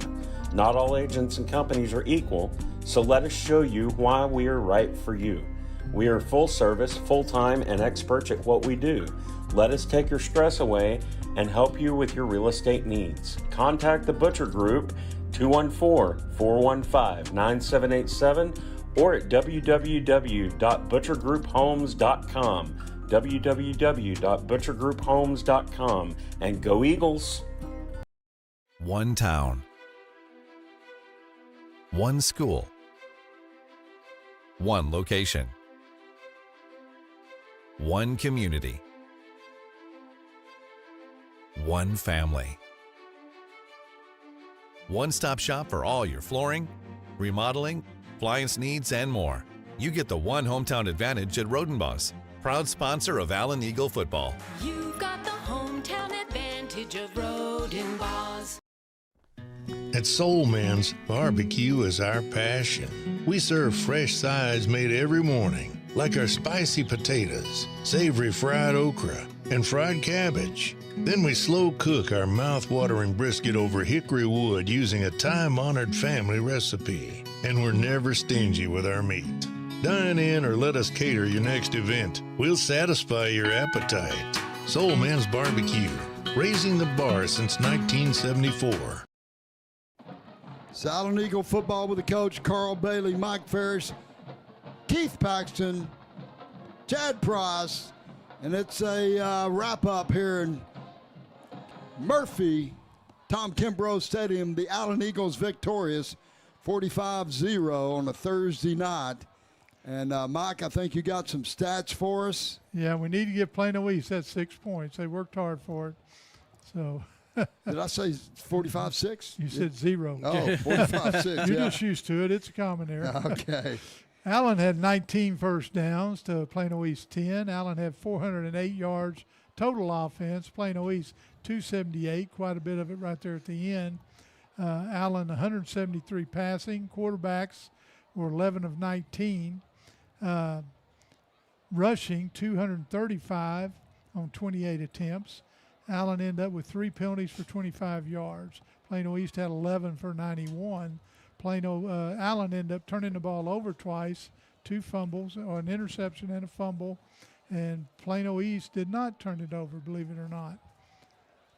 Kerry, you want to get some? We had a lot of people passing and running. Boy, there were a lot of guys who got to touch the ball for the Allen Eagles. Yeah, Allen had 7 people who carried the ball for that. That makes it fun, though. You know, it does. You got Andre Jackson leading the way with 78 yards. His biggest game as a varsity player puts him over 200 yards or 250 yards for the season now. Lyndon Spriggs had 75 yards and 2 touchdowns all in the first half in those first drives. Ty Snell, 34 yards rushing. Jaden Hambrick only ran the ball 4 times, but it was impactful. 33 yards, that's 8 yards a clip, and got a touchdown. Trayvon Jones gets a touchdown, his second one of his career. And Jeremiah Dowd ran 1 for 3 yards. And that's the Allen rushing attack. Receiving, Carter Harris had the lone receiving touchdown, 2 catches for 57 yards. And I think they got a wrong name here. They got Ben Palma. Yeah, that's the former 32. Okay, yeah, 3 for 43. So we know as Ashton Wiley. That's right, Ashton Wiley, okay. Grant Abercrombie had 2 for 25 yards. Josiah Johnson, 1 for 35. Samai Johnson, 2 for 7. Caleb Smith only had 1 tonight for 6, but nobody else got in the end zone with a pass except Carter Harris. Well, it's usually we give Rodenball's players of the game, but since it was a team effort tonight, undefeated regular season, 10 wins for these guys, we're going to give it to the team tonight. Rodenball's players of the game, the Allen Eagles. Team, all of them.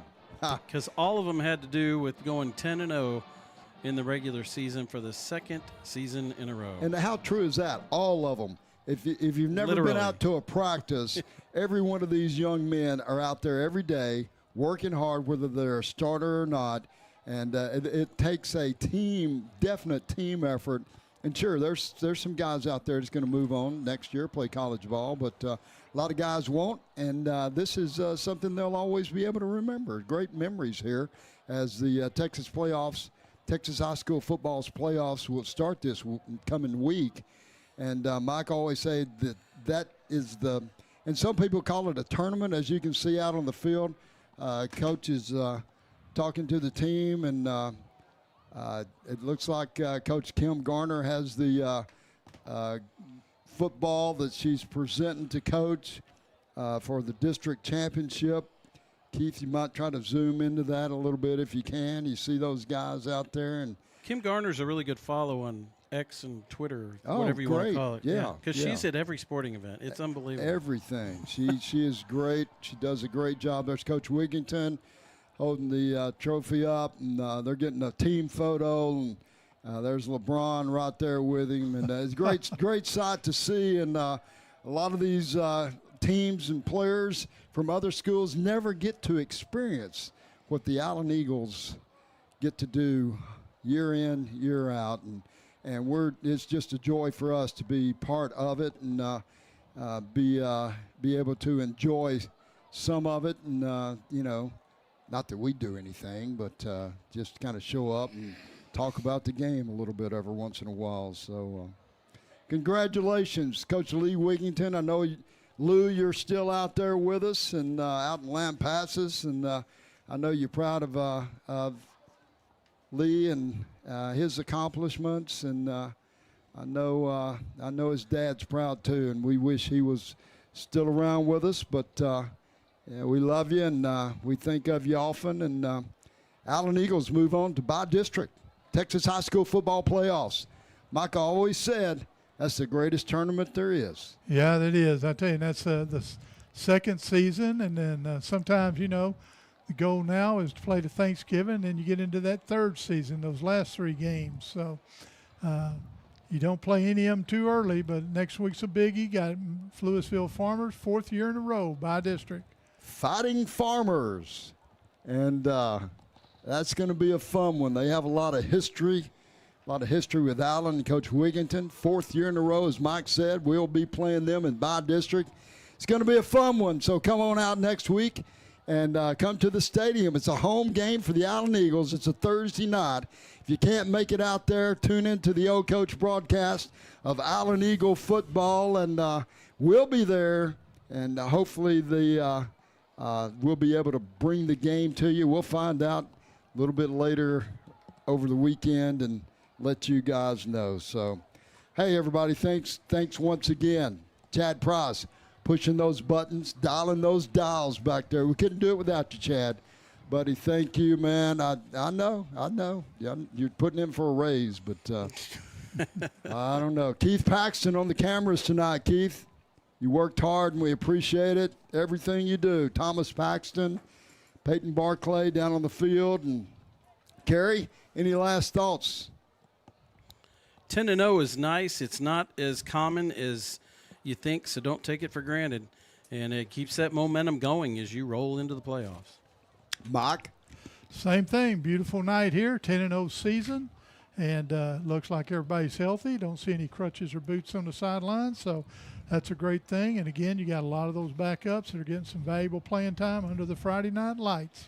Allen Eagle football with the coach, district championship, Allen football, and fun times, great times to be an Allen Eagle. So we're going to sign off here from Tom Kimbrough Stadium, Murphy, Texas, for Keith Paxton, for Thomas Paxton, for Peyton Barclay down on the field, for Chad Price, for Kerry Lowry, for Mike Farish. It's the coach. Good night. Thank you for listening to Allen Eagle Football on the Old Coach YouTube channel and theoldcoach.com. Tonight's production is brought to you by the Allen Americans Hockey Club, Allen Flower Shop, Allen Veterinary Hospital, Ana Sophia's Mexican Restaurant, Boone Allstate Agency, The Butcher Group, Chicken and Pickle, Credit Union of Texas, Eagle Design Screen Print and Embroidery, Hair by Brittany, Infusal Lounge, Lobby's Pizza, Lone Star Bariatrics, Modern Family Vision, Pickle Roofing, Rodenbaugh's Flooring America and Appliances, Spazzo's Restaurant, Soul Man's Barbecue, Thrive Dental, Twin Creeks Orthopedic, and Weber Insurance and Risk Solutions. The executive producers of this broadcast are Carl Bailey and Chad Price. The announcers were Carl Bailey, Mike Farish, and Kerry Lowry. Technical managers were Chad Price and Keith Paxton. For an archive of tonight's game, tune into the Old Coach YouTube channel where you'll find the best in high school football.